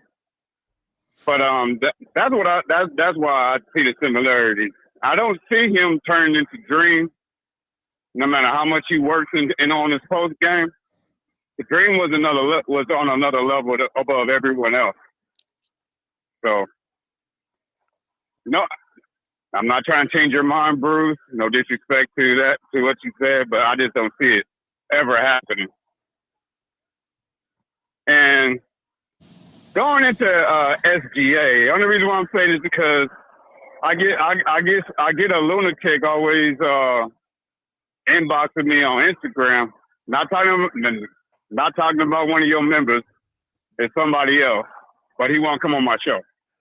He's a lovable Bron supporter, and he always takes shots at Kobe and Jordan. And we had the last topic was because how everyone keeps saying Jordan would have 50 in this era, and Kobe will be top 5 if they played in today's era. Kobe was top 5 anyway, but that's a dumb statement. But, in today's era, Mamba. Because he retired in 2016. Mamba. Like Kobe played today, he would. Okay, what did he say? Re-say what he said. The second thing about Kobe. What he was saying is that we seen what Kobe did when he played, and he played similar to today's era. He wouldn't do no different than what he did, and how they always say Michael Jordan will be DeMar DeRozan in this era. That was his take. And I said, okay, you watch SGA, right? He said, yeah. And I said, where's SGA right now in this league? He's like, he's top 2, top 3. I said, yeah, okay. And I said, you understand basketball, right? He goes, of course, man. He's like, what kind of question is that? And I was like, the only person in today's league that game is, I know him. First of all, I said, do you think SGA is better than Jordan or Kobe? He was like, hell no, you can't say that in the same breath. I'm like, okay, thank you for pointing that out. Because the only person in today's NBA whose game is close to those two is SGA, and he's already a champion. He's already MVP and top 3 in his league. I said, that is all the evidence you need to know that those two will dominate this era. And I left it like that. So he thinks he thinks I'm sniffing bath salt and inhaling computer spray because he said I don't know what the hell I'm talking about. But what is computer I just want to spray? get y'all points on that, and then I'll go. Oh, man. say that again. I was confused on the computer spray. But what is The aerosol spray. That's what he said about me. He said I don't know what the hell I'm talking about. I be sniffing bath salt and inhaling computer spray. Okay, and Sneed, what is that again? I think it's the air that air in the can. You got to be a 90s baby to understand the inhaling computer spray thing. Got it. Okay. You know, no, they was like sniffing freaking glue and freaking markers back in my days, but you know, it was all weird. Nah, but go ahead. Like Bruce will tell you that we used to have compressed air to blow for you to clean your keyboards and shit. Cause used to, it's still a thing. And they used to go to like the computers department and buy shitloads of like computer spray and be back there puffing on that shit to get a high. Oh, we just got wow. Welcome to the Format Podcast. We're finding new ways for you guys to achieve the high that you guys are looking for. What's your final take? T-Bro, I just wanted to get y'all to tell me, am I tripping on my take on SGA versus that Jordan and Kobe comparison, or is my the person that's talking to me, is he spot on? No, I mean, I think you're well within your boundaries of being correct. I mean, both SGA was a defender and he could score, right?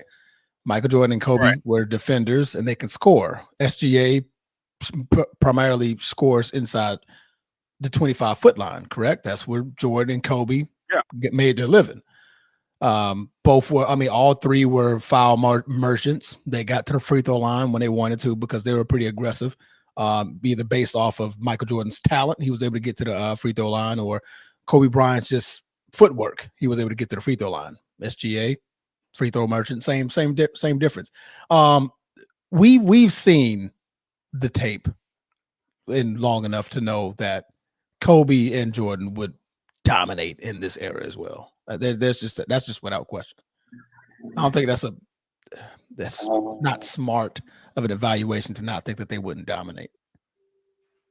I mean, Michael Jordan was we say a lot of things, but Jordan was a freaking athlete. I mean, pure talent. Like, the man was God-gifted athlete. Come on now.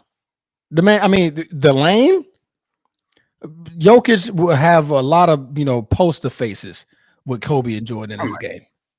A lot of them. I mean, we saw Kobe take it out of the Dwight Howard. Jokic would not. Because he just watch them do what they do. But the thing is, Jokic slide slow, and Kobe's coming baseline. Transformer. Yeah, I think Rudy Gobert would have more posters than Jokic. I mean, Rudy Gobert would try to attempt. Exactly. And then he'd get boomed on. Right. Oh, and Victor, but they coming for him. So Rudy Gobert would be in the foreground. Joker would be in the background.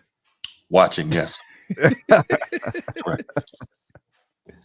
But I'll let somebody else call. That's all I wanted.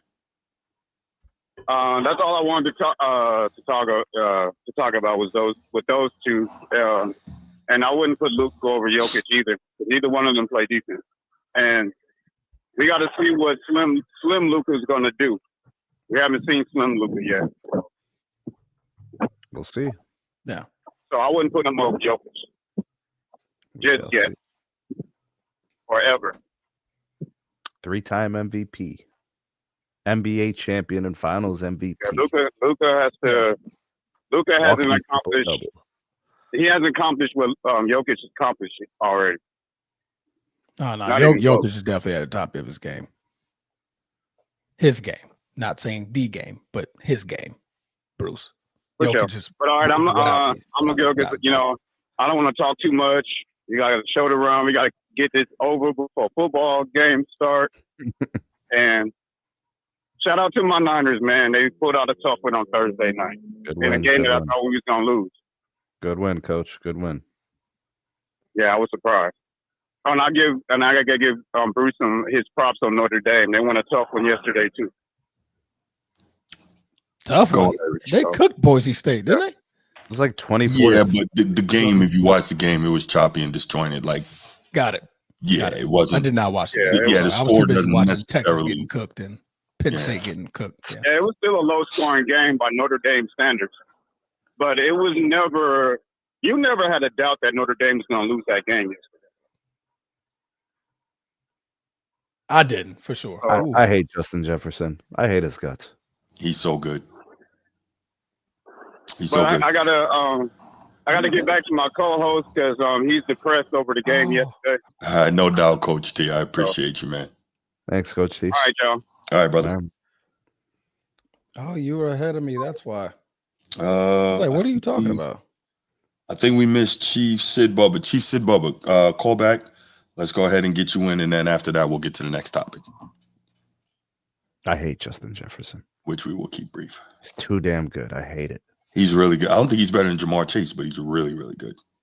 I mean, Jamar Chase might be a little more physical, but I mean, you're kind of picking what you want. Yeah, it's like picking in a poison. way. Yeah. Both with incredible hands, great Yeah. routes. Yeah. You know, maybe you could argue you might be able to do a little bit more with Chase in terms of like I think so. trickery and running the ball and stuff. I think so. Yeah. Hey. What's up, Chief? Chief, salute. Hey, the way they rank this is the problem. That's their problem. How the criteria, how they rank these guys, Mm-hmm. how they look at it. If we're going by their methodology, Mm-hmm. that's why I can see they justify why Joker is number one in today's game. Because the defense, you can run a scheme.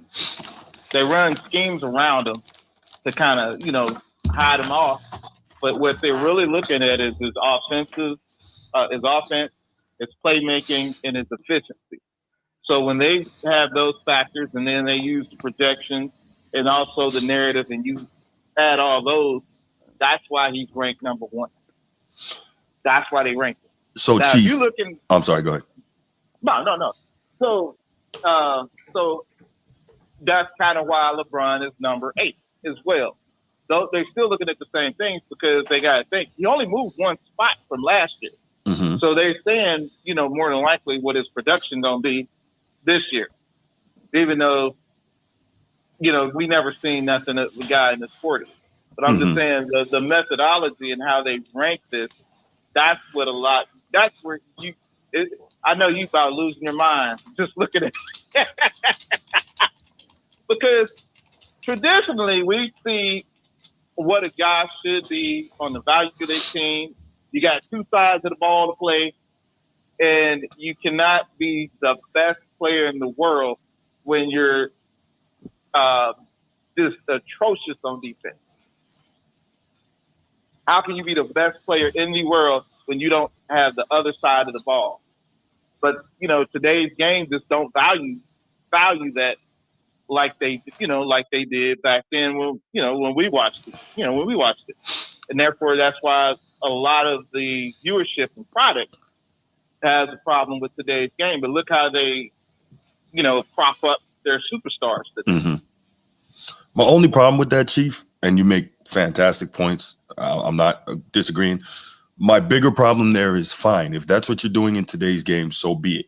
But then when we start the historical comparisons and you say Right. Joker's better than this guy and that guy, you can't do that because all those guys were forced to play both sides of the ball. So we Right. can't just stick somebody in there that only does one, because to me, I don't care how good he is offensively, that takes away from you as an overall player.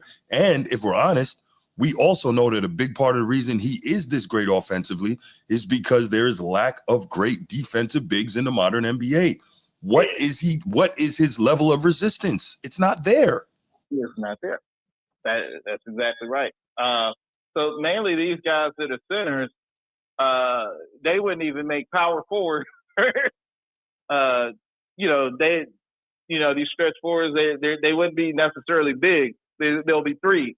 Tall, small You forwards. don't get in there, you don't rebound. Exactly. You got a bunch of None of deadlift the shrimps talent. running around. Yeah. So, Shout out to Detlef, bro. Yeah, he was looking really at it, good. He'd kill today. But see, this is the thing, what I say with Joker, but this also goes with LeBron. They're skill making big. So guess what they do now? So you get, you get weighted offense as opposed to defense now.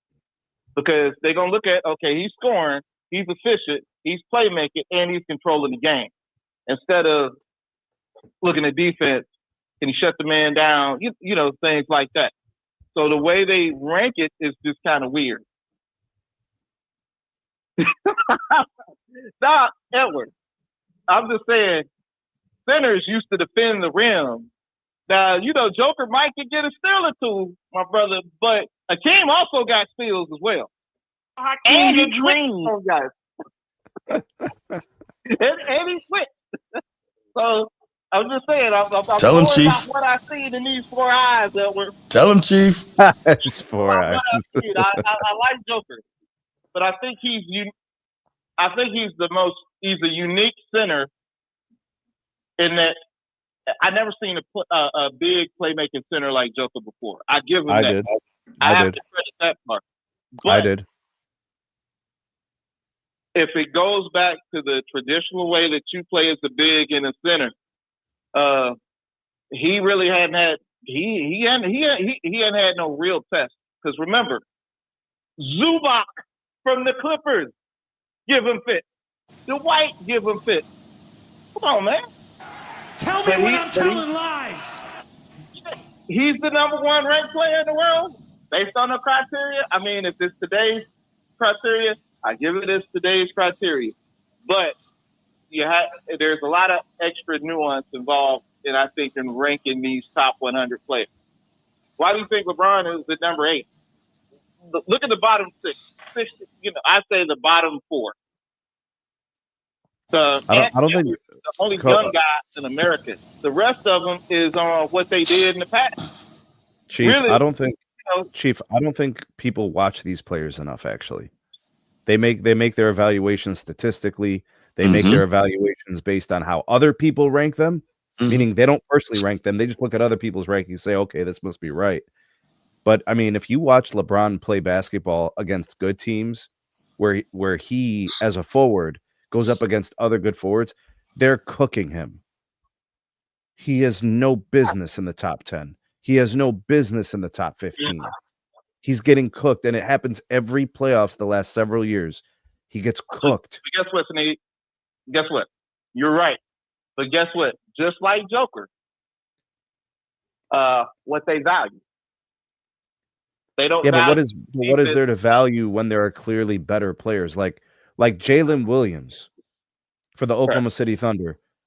Literally was one of the reasons why the Thunder won an NBA Finals for the first time in the history of the franchise, right? Like they were the Sonics before, I get it, but as a Thunder.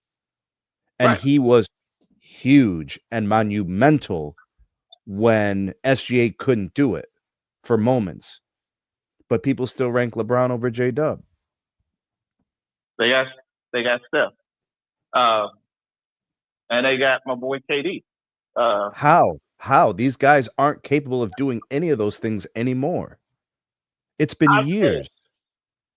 It's a thing that they have called narrative, Steve. Like Steph 2022, LeBron 2020. Like it's been a long time. We've had several different NBA champions over those years. Why are we lying? Narrative. It's a thing called narrative they want to put in there, Steve. No doubt, Chief. You got anything else, man? We got to keep it moving. I appreciate the great call. Salute, Chief. Thank you. Oh, no, that's it. Just hit that button one more time, Edward. But by the way, Chief, man, you took Edward on that Jokic piece and you put boots to asses. So thank you for handling my light work for me, brother. I appreciate you. Hey, I'm just trying to prove my homeboy down in Memphis, man. I'm just trying to, Say, man. Hey, man. I know he think we old and he don't like to study, no history. Nah, he don't like it. NBA clear card. Yeah. Man, I'm trying to help a boy out. He got that dang Rudy Gobert as a defender. Ooh.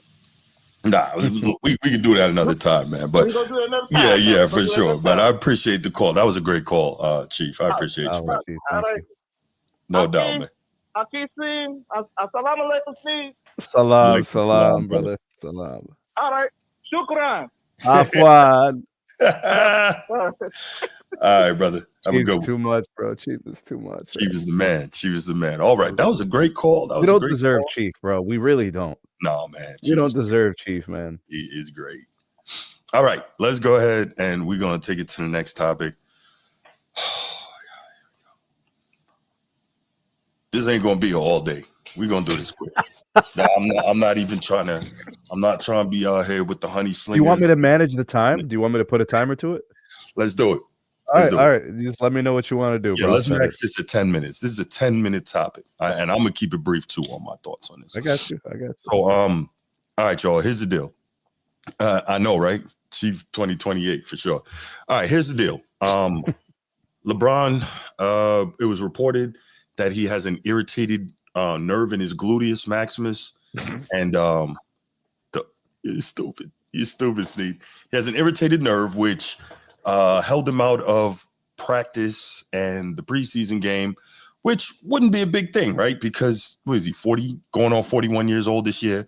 He's going into his 23rd season in the league. He got a tremendous amount of mileage on his body. So totally get it, right? Every little thing, if you don't baby it at that age with, all the demands he puts on his body, it can cause, a greater injury down the road. And nobody wants that, right?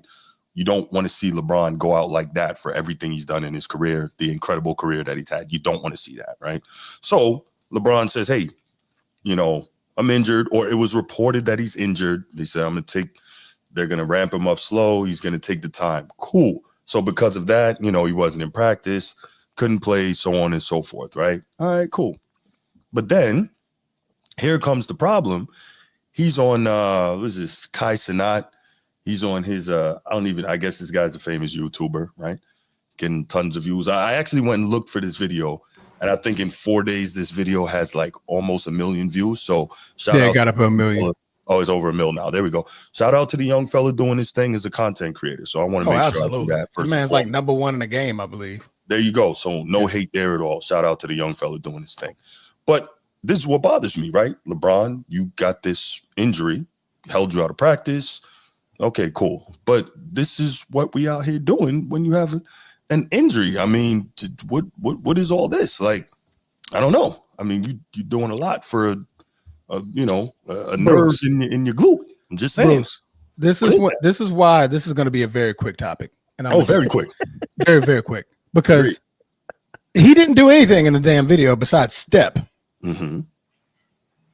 What they got to do with being hurt, bro? That has zero to do with being hurt. Sorry. Did you miss yourself? Okay, there you go. I actually did. Where is it? I think I took the liberty, did I lose it? Of looking it up, how it can affect you. Now, granted, everybody reacts to injuries differently, as we all know, right? You damage your knee, it might affect you differently than me, different weights, different gaits, all these different things will affect how injuries affect different people, right? Effects of irritated. I had looked it up before. We're talking about LeBron's ass, by the way, guys. Look, I didn't want to say that, but I'm just saying, like, if it was, my point is, it's enough to keep you away from your team, but you out here, it's not even, it's the what is it? It's the appearance of it, right?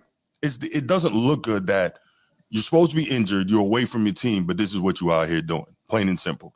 Now, I know you're going to disagree with that, Transformer. That's cool. I get it.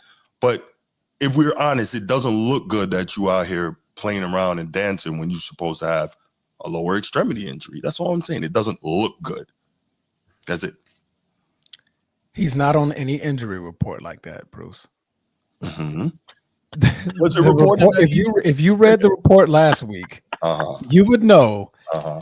that this injury is really actually a joke, Mm-hmm. and that they want to ramp him in slowly because both him and JJ Redick said the same thing. Mm-hmm. We rushed him last year and ramping him up too soon. I got that part. Now they just gonna take it slow. They're moving on to Luka, bro. They don't care what LeBron do. So that's the other part of this transformer. While I agree with you wholeheartedly, do you think that with the focus being on Luka and not the first time in his illustrious, and I mean that illustrious NBA career, that the focus is not all on him, it's on somebody else. He's not the main guy, that he's kind of pouting a little bit and on some I'm gonna do whatever I want to do type thing? He's been doing that. There's any of that to this? He's been doing that. That's not going to stop any of that. Stop. He's been doing that. Okay. I mean, have we not seen LeBron on social media for the past 10 years? The man's always on some type of platform, social media, making a video, dancing, do Taco Tuesday. Like that was like a weekly thing for him. So I remember all that. So let's go back real quick. So what you're saying was it's your belief that he's not really injured with the irritated glute nerve? No, like it's not a sustaining injury. That's what I mean. Like, did he probably pull something and it probably felt weird? Yes, the man is 40. The man is going to feel a lot of different. Right. I woke up one morning. I swear, I sneezed and my back was just over for like the rest of the day, bro. I sneezed. All I did was, and I was like, oh. Yeah, bro. No, mind you, bro, it's real life, bro. Bro. I'm laughing because I know, bro. Yeah, a cough. You're like, oh my god, bro. Bro, you can open a window and pull a cartilage in your rib, bro. I'm in the gym. I'm a trainer. So I'm not no fat slouch that does nothing, that doesn't have no type of muscle mass. But bro, I sneezed and my back went out. I'm with you. So hey, look, I'm not gonna hold it. The man was probably in practice, probably did something. I was like, it was probably one of those nah. And I'm gonna sit out. And JJ Redick said, fine. And I'm cool with that. Yeah. Fine. I want you to know I'm 1,000% good. Not that what I think matters, but I am good with that because I understand, to your point, all the miles on his body, everything he's put his body through, his age, right? Yeah. You know, I totally his age primarily. I mean, nobody's doing this at 40. Would you agree that the optics on this aren't good, Transformer? That's my biggest point. Or do you disagree with that? But what are the optics? The man is doing what he's been doing for 10 years. No, but the difference is you're supposed to be dinged up and can't practice and can't be out there with your team, but this is what you're doing. It doesn't look good. That's all I'm saying. It doesn't look good. Now, again, I'm giving, not that it matters what I say, but I'm giving the grace that at his age, with everything his body's been through, it's totally rational that he should be basically at this point warming up, practicing, doing his own physical rehab, his own physical workout. Now, when it comes time to practice with the team, even that can be lighter because, you know, he can be on the side guiding guys. He can get in when he feels like it, get out when all of that. I'm good with Transformer. So, I'm not even trying to be facetious or play a role here. I totally see the value in that at this point in his career. I'm just saying it doesn't look good. That's all. Yeah, I mean, but he was held out of training camp. It wasn't like he's missing practice. It was training camp that they're talking about. When the glute injury, that was for training camp. Right. Like, you know, we're 3 weeks away from the season starting. Hey, LeBron pulled something. So why couldn't he go do the buck dancing with Castaneda in the summertime then? Because Castaneda's popping now. I thought he'd been popping though. He's not just now popping. No, I'm just saying you're popping now. This man is on the edge of retirement. LeBron is going to pull up where the money is flowing. So you're all big celebrities are coming up on Castaneda's show right now. So yeah, months ago the money wasn't flowing. That's what we're saying. You're not. I guess you're just. Maybe not. It doesn't matter when he does it. He could do it whenever. He's done this through the season for 10 years. And I've had issues with that too. But that's, you know. I mean, but what's the problem in the man having fun? Man can't have fun. Meanwhile, John Morant taking guns and clubs. I mean, well, look, this is the least of my problems is that he's on Casanet I- show on YouTube. I'm not with that nonsense either. He's a billionaire that doesn't want to pay for Wi-Fi. What does that even mean? Yeah, he's pretty. Steve, what are your thoughts on this, man? I mean, let's just start here. LeBron is the GOAT. He is the greatest athlete ever that existed. We've never seen anything like it. We've never seen this level of philanthropy. We've never seen this level of fatherdom. Okay, come on, Sneed. Jesus. Okay, so anyways, LeBron's on his own schedule. So, like he doesn't have the power within LA anymore. So like now he's just kind of doing his thing. And even kind of like what Transformer was saying, it's not off brand. Like he's kind of been doing these things like moving to the beat of his own drum, like on his own schedule timeline. Now he's even probably more capable of doing it because everybody knows like it's the end, right? It's the final years. Like, and yeah, like he's trolling, he's kind of doing whatever. What's JJ Redick going to say? That's why he's there. What's the Lakers franchise going to say? They never said anything before. Why would they say something now? Then it's just bad optics. It looks messy.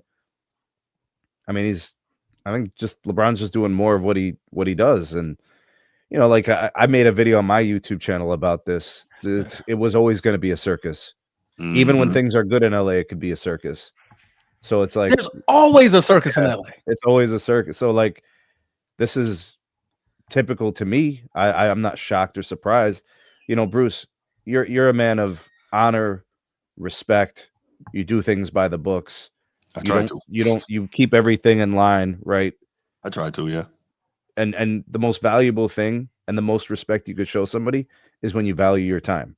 But if you didn't respect other people and you didn't give a shit about other people and all you cared about was yourself, you don't respect and value other people's time. You only respect and value yourself. So that's where I think you're kind of looking at this, but that's not really LeBron's MO and it's not really his personality. He does things his own thing, regardless of what's going on in the world around him. Right. Fair enough. He's trolling. Okay. Here we go. And we're talking about the first practice of training camp.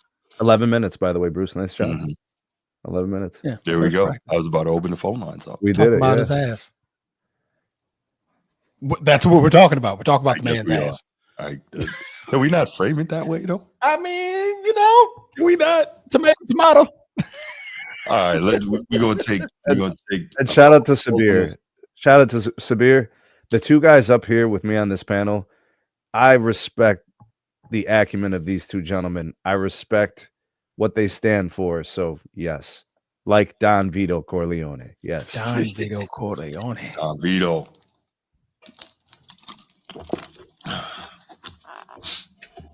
What's a trillionaire disaster waiting to happen?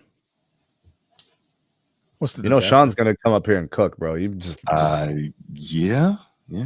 Put the helmet on and like trust me, the Lakers have been through much worse as far as Circus 3. Is that even a word? I just made that word up. I mean, yeah, remember when Shaq was there? It was pretty wild. Yeah. But you know what though? Like after Shaq left and it was Kobe, like through the end of the first decade of the 20s, of the 2000s. Was there a circus? It wasn't. Well, no, but like it was about when Kobe's career was ending. Absolute circus. No, I'm saying there was about coaching situations, the rosters. Yeah, it was wild. No, it was different. 2004 to like 2010 after they won that fifth title. I didn't see circus there. I saw Kobe doing everything he could to be the best he could and to drag his team and then Dwight Howard, the Steve Nash, the coaches, like all that stuff is that was 2011 though. Yeah, that was 2011. He's like strictly from 2004 to 2009. He strictly had to be good because of what he did prior to that. What I'm saying. Okay. All right, Sean. Yeah, brother. Wait, who's on the phone? So of course the circus. Me, man. What's up, it's Sean? Yeah. Sean, what up? The light went out on my phone. What's up, Sean? How are you, brother? How you guys doing this morning? What's going on, man? Maintaining, fam. What you got? But the signs are there, man. You can't hide it anymore, man. You can't. Signs are there. You know what I mean? I get, you know what I mean? I'm not going to say, you know, where everything's what I'm going to say, but come on, man. Come on. From the groin injury to now the glute damage, this ain't supposed to happen like that way. It's like, you know, it could happen if you know, you do it privately and you could fix that, but yeah, not anymore, man. What are we talking about? The signs of this. What like the signs of what? You know what it is. I'm talking about EPOX consumption, man. I'm talking about his, you know, I mean, his elixir, how he able to get that longevity past over 30. I'm talking about, you know, I mean, over abusing drugs. That's not documented, by the way. So we on the format don't believe in that. I was about to say we here on the format do not advocate for any accusation that hasn't been proven. We do not in any way insinuate that LeBron James has utilized any performance enhancing drugs. This is strictly the opinion of the caller. Go ahead. Ooh, what a catch. Yeah, and also, and yet, you know, I mean, he didn't even sue the people that accuse him. I mean, hey, I mean, that is interesting. He's a nice guy. Defamation is a thing, though. Defamation is a thing. LeBron's nice. He's the GOAT. The problem is when you sue somebody for defamation and then you go to court. What I say? Defamation. Defamation. There's discovery, and then they have to go through everything. And sometimes people don't want that because maybe things that they don't want to come out comes out, and it might not even just be that particular thing. That means is an accusation that if a person is suing, is it really an accusation? Mm-hmm. I mean, we gotta have to keep it 100, man. Like, listen, we are keeping 100 because we don't have facts. That is right. When you don't have facts, Sean, like I get it. Sean, I don't know you from a grain of salt, but if I was to say in your name, you're on steroids right now, how much value does that hold? I'll be like saying, like, hey, okay, let's check it out. I'll be going all the way to the court. I'll give you my blood samples. I'll give you what my dye is in order to see how much steroids I put in. You see, that is the difference of what we're talking about. The media never gives much of leeway with Barry Bonds and people, even with Lance Armstrong. This is some S-rank level protection that only the president could get. Wow. We're not talking about a guy we're not talking about anything like, oh man, like all you have to do is just go to the court to show them what they have to do. You know, here's your diet, here's your regimen, and move the hell on.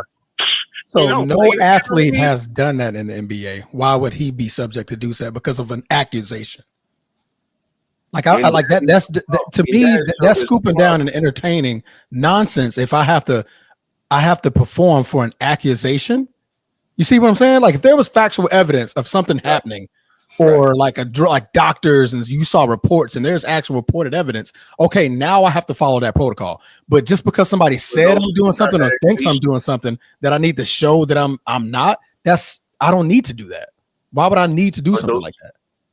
But those same type of accusations that you are trying to fray from, the media does it to other athletes. They blackball other athletes despite, you know, I mean, those are just accusations. Those are just hearsay. In the NBA, when does that happen? Never. I mean, hey, never. You know what I mean? People got blackballed because of their drug use. You know what I mean? There's guys out there that's supposed to be in the Hall of Fame because they actually scored 20 points in the 90s. But we don't even know about that. Why? Because they probably just say, hey, the media doesn't like them. Simple as that. But, you know what I mean? The other thing is, like, hey, you know, I mean, it's the same old with my Lakers, man. It's like, you know, LeBron makes an excuse. They tend to cover up. And it's even more than just even about the steroid thing. It's also the way that he actually does it that's very much pretentious. I mean, hey, you could go to Sinai. Just keep it 100, LeBron. You know what I mean? You know what I mean? Just keep it 100. You don't keep it 100, man. I think that part I agree with Sean. The first part, The steroids, and I leave that alone because as Transformers, there's no evidence regarding that. But I do feel you on the signs are there, man. Even the child can see that. Well, okay, well that's fine, but signs because he has an injury. He's never popped for anything, so I leave it at that. Plain and simple. But with the Kai Cenat thing, I'm agreeing with you, Sean, because I'm saying, and thank you for the call, man. We gotta let you go, but we're getting close up on this football time, man. I gotta let you go. I appreciate you. Thank you, brother. All right, no problem. But no, with the Kai Cenat thing, just to put a bow on that, with the Kai Cenat piece, I agree. It could have been very simply, listen, we know how far LeBron is into his incredible career, and we are going to let LeBron work on his timeline so that he knows his body. He's always been meticulous with his training so that when he is ready to be with this team, he can be at his best. That's all they had to say. Glute nerve and all this nonsense. None of that had to be said. They had to just say what I just said, and that would have been that. And LeBron, go do what you do. And we know that when you get on the floor, you're gonna do your best. Like, bro, he's trolling. He's trolling. We're talking about his ass. Yeah, he's trolling. It could have been whatever, bro. They could have. I don't get that. You could have said the baby toe lost the toenail. It would have been the same thing.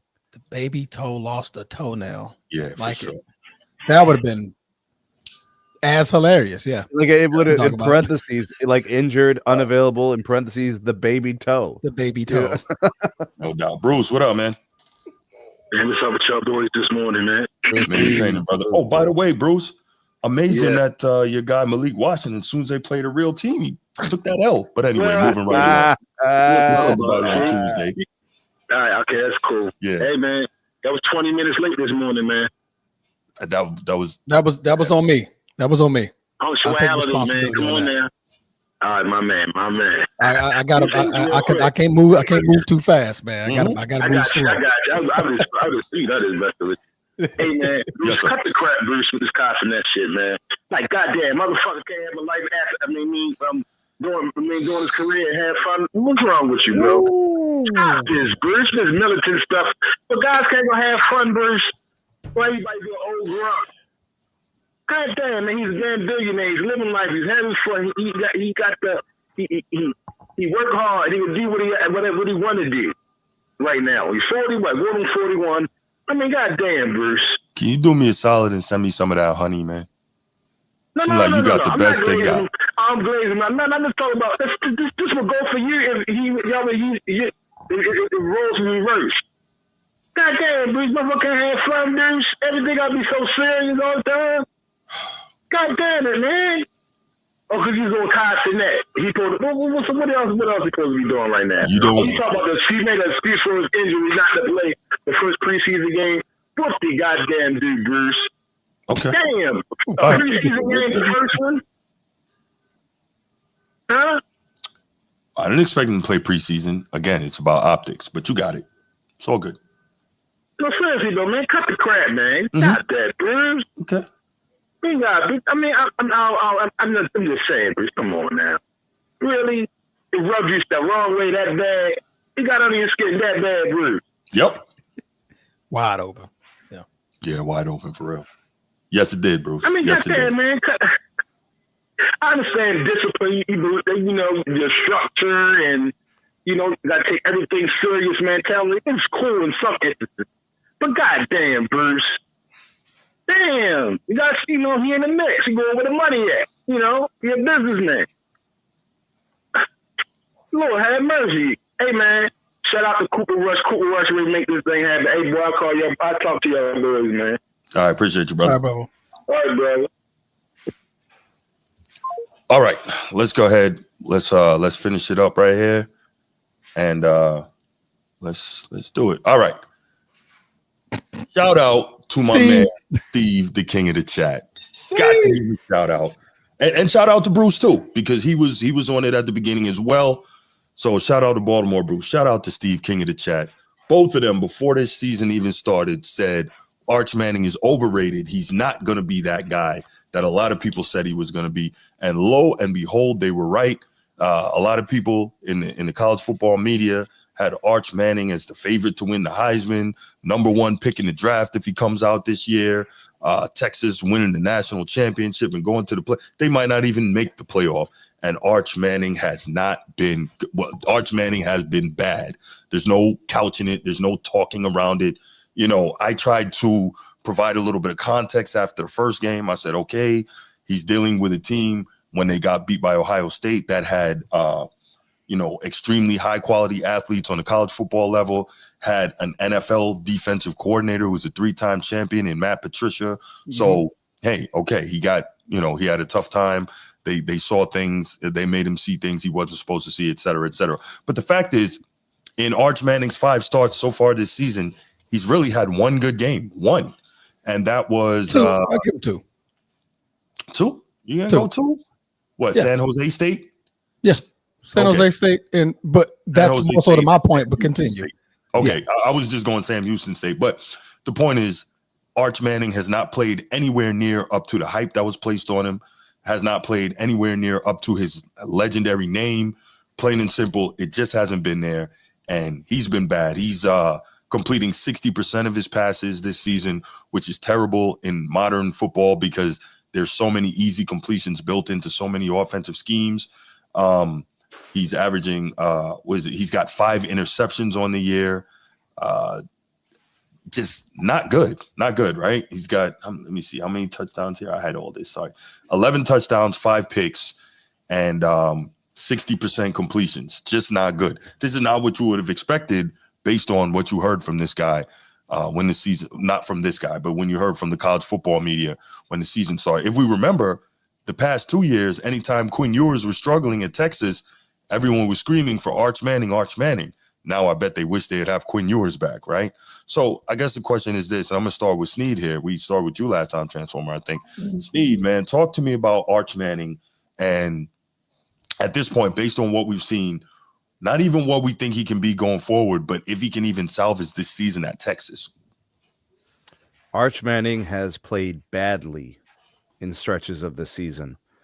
Arch Manning has played not well for extended parts of the season. Arch Manning has looked average for most of the season. Arch Manning has not impressed literally at any point for an extended amount of time during the season. He is a complete disappointment. Correct. He was, as to Steve's point, is completely overrated by the media. He is completely underachieving. You have people in the media that are saying things like the Texas running backs haven't been running the ball well. The wide receivers have not been doing that well. The defense has been underperforming into standard. They're making excuses for Arch Manning. So they'll acknowledge that he hasn't played well, but they're not telling the truth. The Texas Longhorns need Arch Manning to be good, and he's not. So they're losing games because when there are deficiencies on a football team and certain aspects of the team aren't performing to standard, you can still win games if your quarterback is him. And he hasn't done that one time yet this year where he has been him. His greatest moments this season have been running the football, scrambles, finding the touchdown on his feet. That's not what you were brought to Texas to do. So where are we with the season?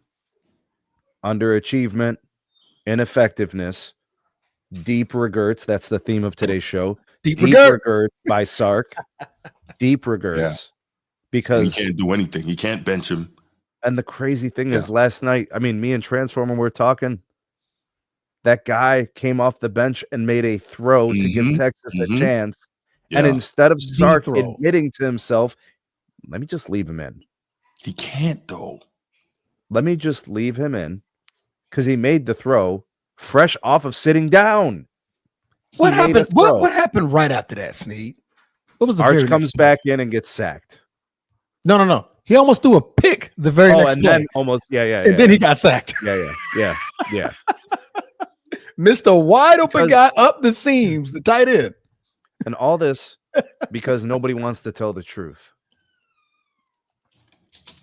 I mean, that's it. We're 2 months into this thing, and he has not shown any of the things that he was supposed to show. At least give me something to go off of and say, we have a trajectory on the way up. Things are going to get better. We don't have that. There's not a signature win here. There's not a signature drive here. There's nothing. And I'll tell you this, Steve. The Texas season's done, Bruce. Like whatever Texas wanted. Yeah, it's not that. It's something else. It's much lower achievement. Yeah, their schedule going forward is not good because they still have some difficult games to play. They got Oklahoma coming up next week. They still have to deal with Vandy, who is a good team. They have to play Georgia, and they have to play A&M. This is a very difficult, second half they're going into.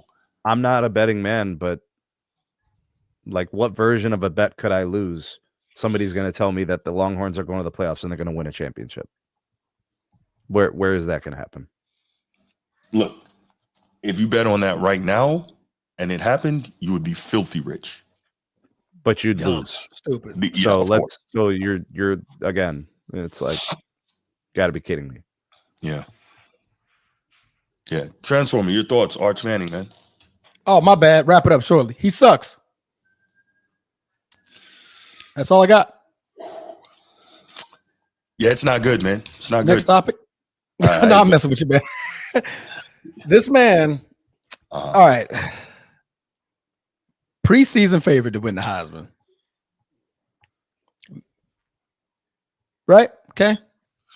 So, one of the Mannings, part of the Manning family tree. That's right. Correct. All right. All of this stuff. All right. Where did he play high school at? Isidore Newman High School in New Orleans. What division is that? I believe they're Class 2 in the state of Louisiana. So he didn't play any Class 1? I think Class 5 is the biggest. Well, 5, whatever. Yeah, but no. However it goes, I always go in reverse. I think college is going the opposite direction. Right. So, cool. So he didn't even play the best in high school. Theoretically, no. Okay. His best games are against Sam Houston, Texas El Paso, San Jose State. But when it came down to real teams, powerful, real teams, powerful teams, correct. Florida's 1-3. Yeah, that's the. I could have gave him a pass on the Ohio State. Coulda, and I would have let you have it. Like, all right. I mean, that's a tough defense. I mean, Ohio State, national championships. I mean, granted, fair. This is Florida. They have one of the worst third down conversion rates in the damn nation. Right. And you couldn't beat Florida? 2 touchdowns, 2 picks, bro. And in the end of the game, and what Sneed was talking about earlier, that last drive told me everything I needed to know about Peyton Archman. Told me everything. You couldn't make one throw in that final drive to get you guys downfield. Right. Yet the moment you got sacked and your helmet came off, I think he just got tackled. And his helmet came off. He had to sit out for the one play because that's the rule. You have to sit out one play. Right. The backup immediately came in and made a very, very great play. Made an instant impact and got them down the field. He came right back on the field and almost threw a pick. If the DB knew how to catch, he'll be a receiver. But that would have been a pick right there in the end zone. That would have been the very next play. Next play, receiver running right up the seams, wide open. Missed it. Got a coverage sack. Come, what are we doing? What are you looking at? What do we see in Arch Manning that makes us believe anything on what all the hype was about? Nothing, man. Nothing. Doing that so far against competition, he's 0-2. Against poo putts, he's 3-0. Bravo. Come on, man. I got nothing else to say. There is nothing else to say. Nothing else to say. Nothing. I mean, who else he got to play this year? He got to play Georgia. Yeah, Georgia, Mississippi State, Vanderbilt, Oklahoma. He's in trouble. Steven's Don't be shocked if he goes 1-3. Yeah, if he goes 1-3, I wouldn't be shocked. Right. Yeah. Yeah, this isn't good. Yeah. This is not good. All right, I'm going to go ahead and Steve, you can call in. Please. You was about to say open up the phone lines, Steve. More than I know he's been waiting for this. He's waiting for this one. Yeah, I don't know how many victory laps he needs, but yeah. Hello, King of the Chat. What up? I'm back. Yes, what's happening? We know you are. What you got, Steve? Yeah. On a serious note, I this is why again I wasn't trying to be a hater or like, oh, I'm right. No, we get it. The off season. Right. When I saw a little bit of Arch last year, it's a lot of the stuff that you guys were talking about, where it's like the only real success we saw from him was running the ball. And it's like, that's not gonna last. I know you don't want to hear it, but it's just the truth. That's not gonna last in the SEC. And we just got a taste of the SEC schedule playing Florida. Right. So let's be honest. I think Florida's talented, but right now, can we even say Florida's a good team in the SEC? I would say they're like middle of the road at best. Average. So it's like with the remainder of that schedule, and here's the deal: you're stuck. Because you haven't even touched the meat of your SEC schedule. And now you're stuck. You have to play Arch because you have to hope this is going to be a developmental season, which I said right after the Ohio State game. Like, this is going to be a season-long process for him to really learn and develop. But honestly, to what Twizzler was saying, what signs have we even seen of progress? Like, since the Ohio State game, and this is what we got to take into effect, the two relevant games that he's played, which is Ohio State and Florida. If you take away garbage points, neither one of those games were even competitive. Like the Ohio State game, if you really watched it, the only way you can say it was, it was 14-7, but really that's a 2-score game that wasn't competitive 90% of the way. And honestly, same with the Florida game. He got another garbage score where it was like the majority of that game, it was like 29 to 14, 29 to 13, something like that. So and now you're stuck because you have 2 losses. Your chances of you putting in a backup and running the table in the SEC and making it to the playoffs are slim to none. So it's like, do you just continue Arch and hope that you get that progress and that developmental season in? Your odds of that are better than throwing in a backup right when you're hitting the SEC stuff. Steve, tell the truth. Steve, tell the truth. Has he regressed? I don't think. I mean, if we're going to go by definition, regress would mean you got worse. Like we're seeing. Yeah, like Ohio State was his best game where he actually made a couple of throws at least. What has he done since then? This is okay. Maybe this is going to sound like me being a biased hater because of my take way before. I don't think he's shown me anything to even give me like. He's regressed from what? Yeah, I think there's not enough to know if he's regressed or not. Like, he made a couple of throws at Ohio State. He hasn't done anything since.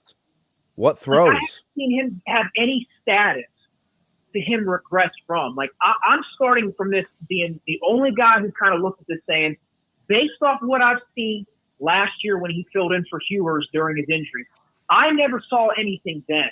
So I'm basing this, like my foundation from right there, where he's never ascended into anything for me to say he's regressed. I just don't think he's it right now.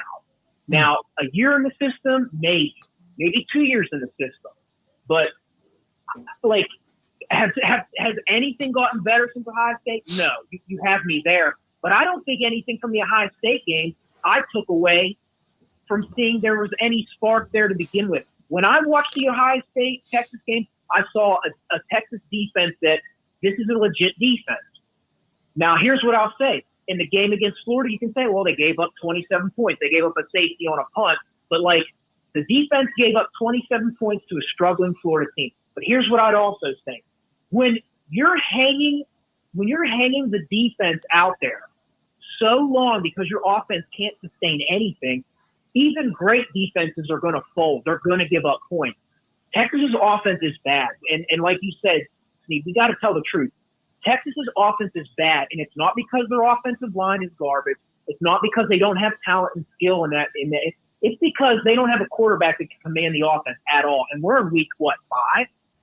Well, and based off what we're told in the 5-star ratings everything that we're told on Arch, this should not be happening. And it's like right away from the Ohio State game, again, I admit Ohio State is a far above average defense. When you get inside the 10 on Ohio State, you ain't scoring. But having said that, we saw Arch miss throws in that Ohio State match where I thought, Julian Sayin is a first-year quarterback. He's making some throws. He's showing me things against a competitive defense. I'm not even seeing Arch hit the layups against Ohio State. And I grant that they're a very good defense, but there were layups to be had in that game. So I don't know if it's a regression thing. I just don't know if he's even there to even regress. I just don't think he's not a Division I Power 4 quarterback right now. No, not right he's now. Just not.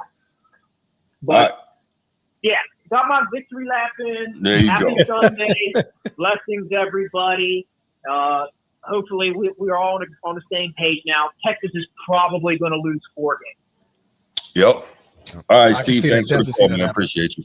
Thanks, All Steve. right, fellas. Y'all stay blessed. All right, brother. You too. You too, bro. All There right. you have it. All right. Well, we can leave it right there, y'all. Great show today. Appreciate everybody. Appreciate all the involvement. I appreciate the chat. Appreciate all you guys. Make sure you like, subscribe, hype. Make sure you hype. Make sure you share. Do all that good stuff. Yeah, let's do all that. And we're going to get out of here. We're going to enjoy some football the rest of the way. Y'all have a great day. Appreciate you. We Good out. show, gentlemen. We out. Peace.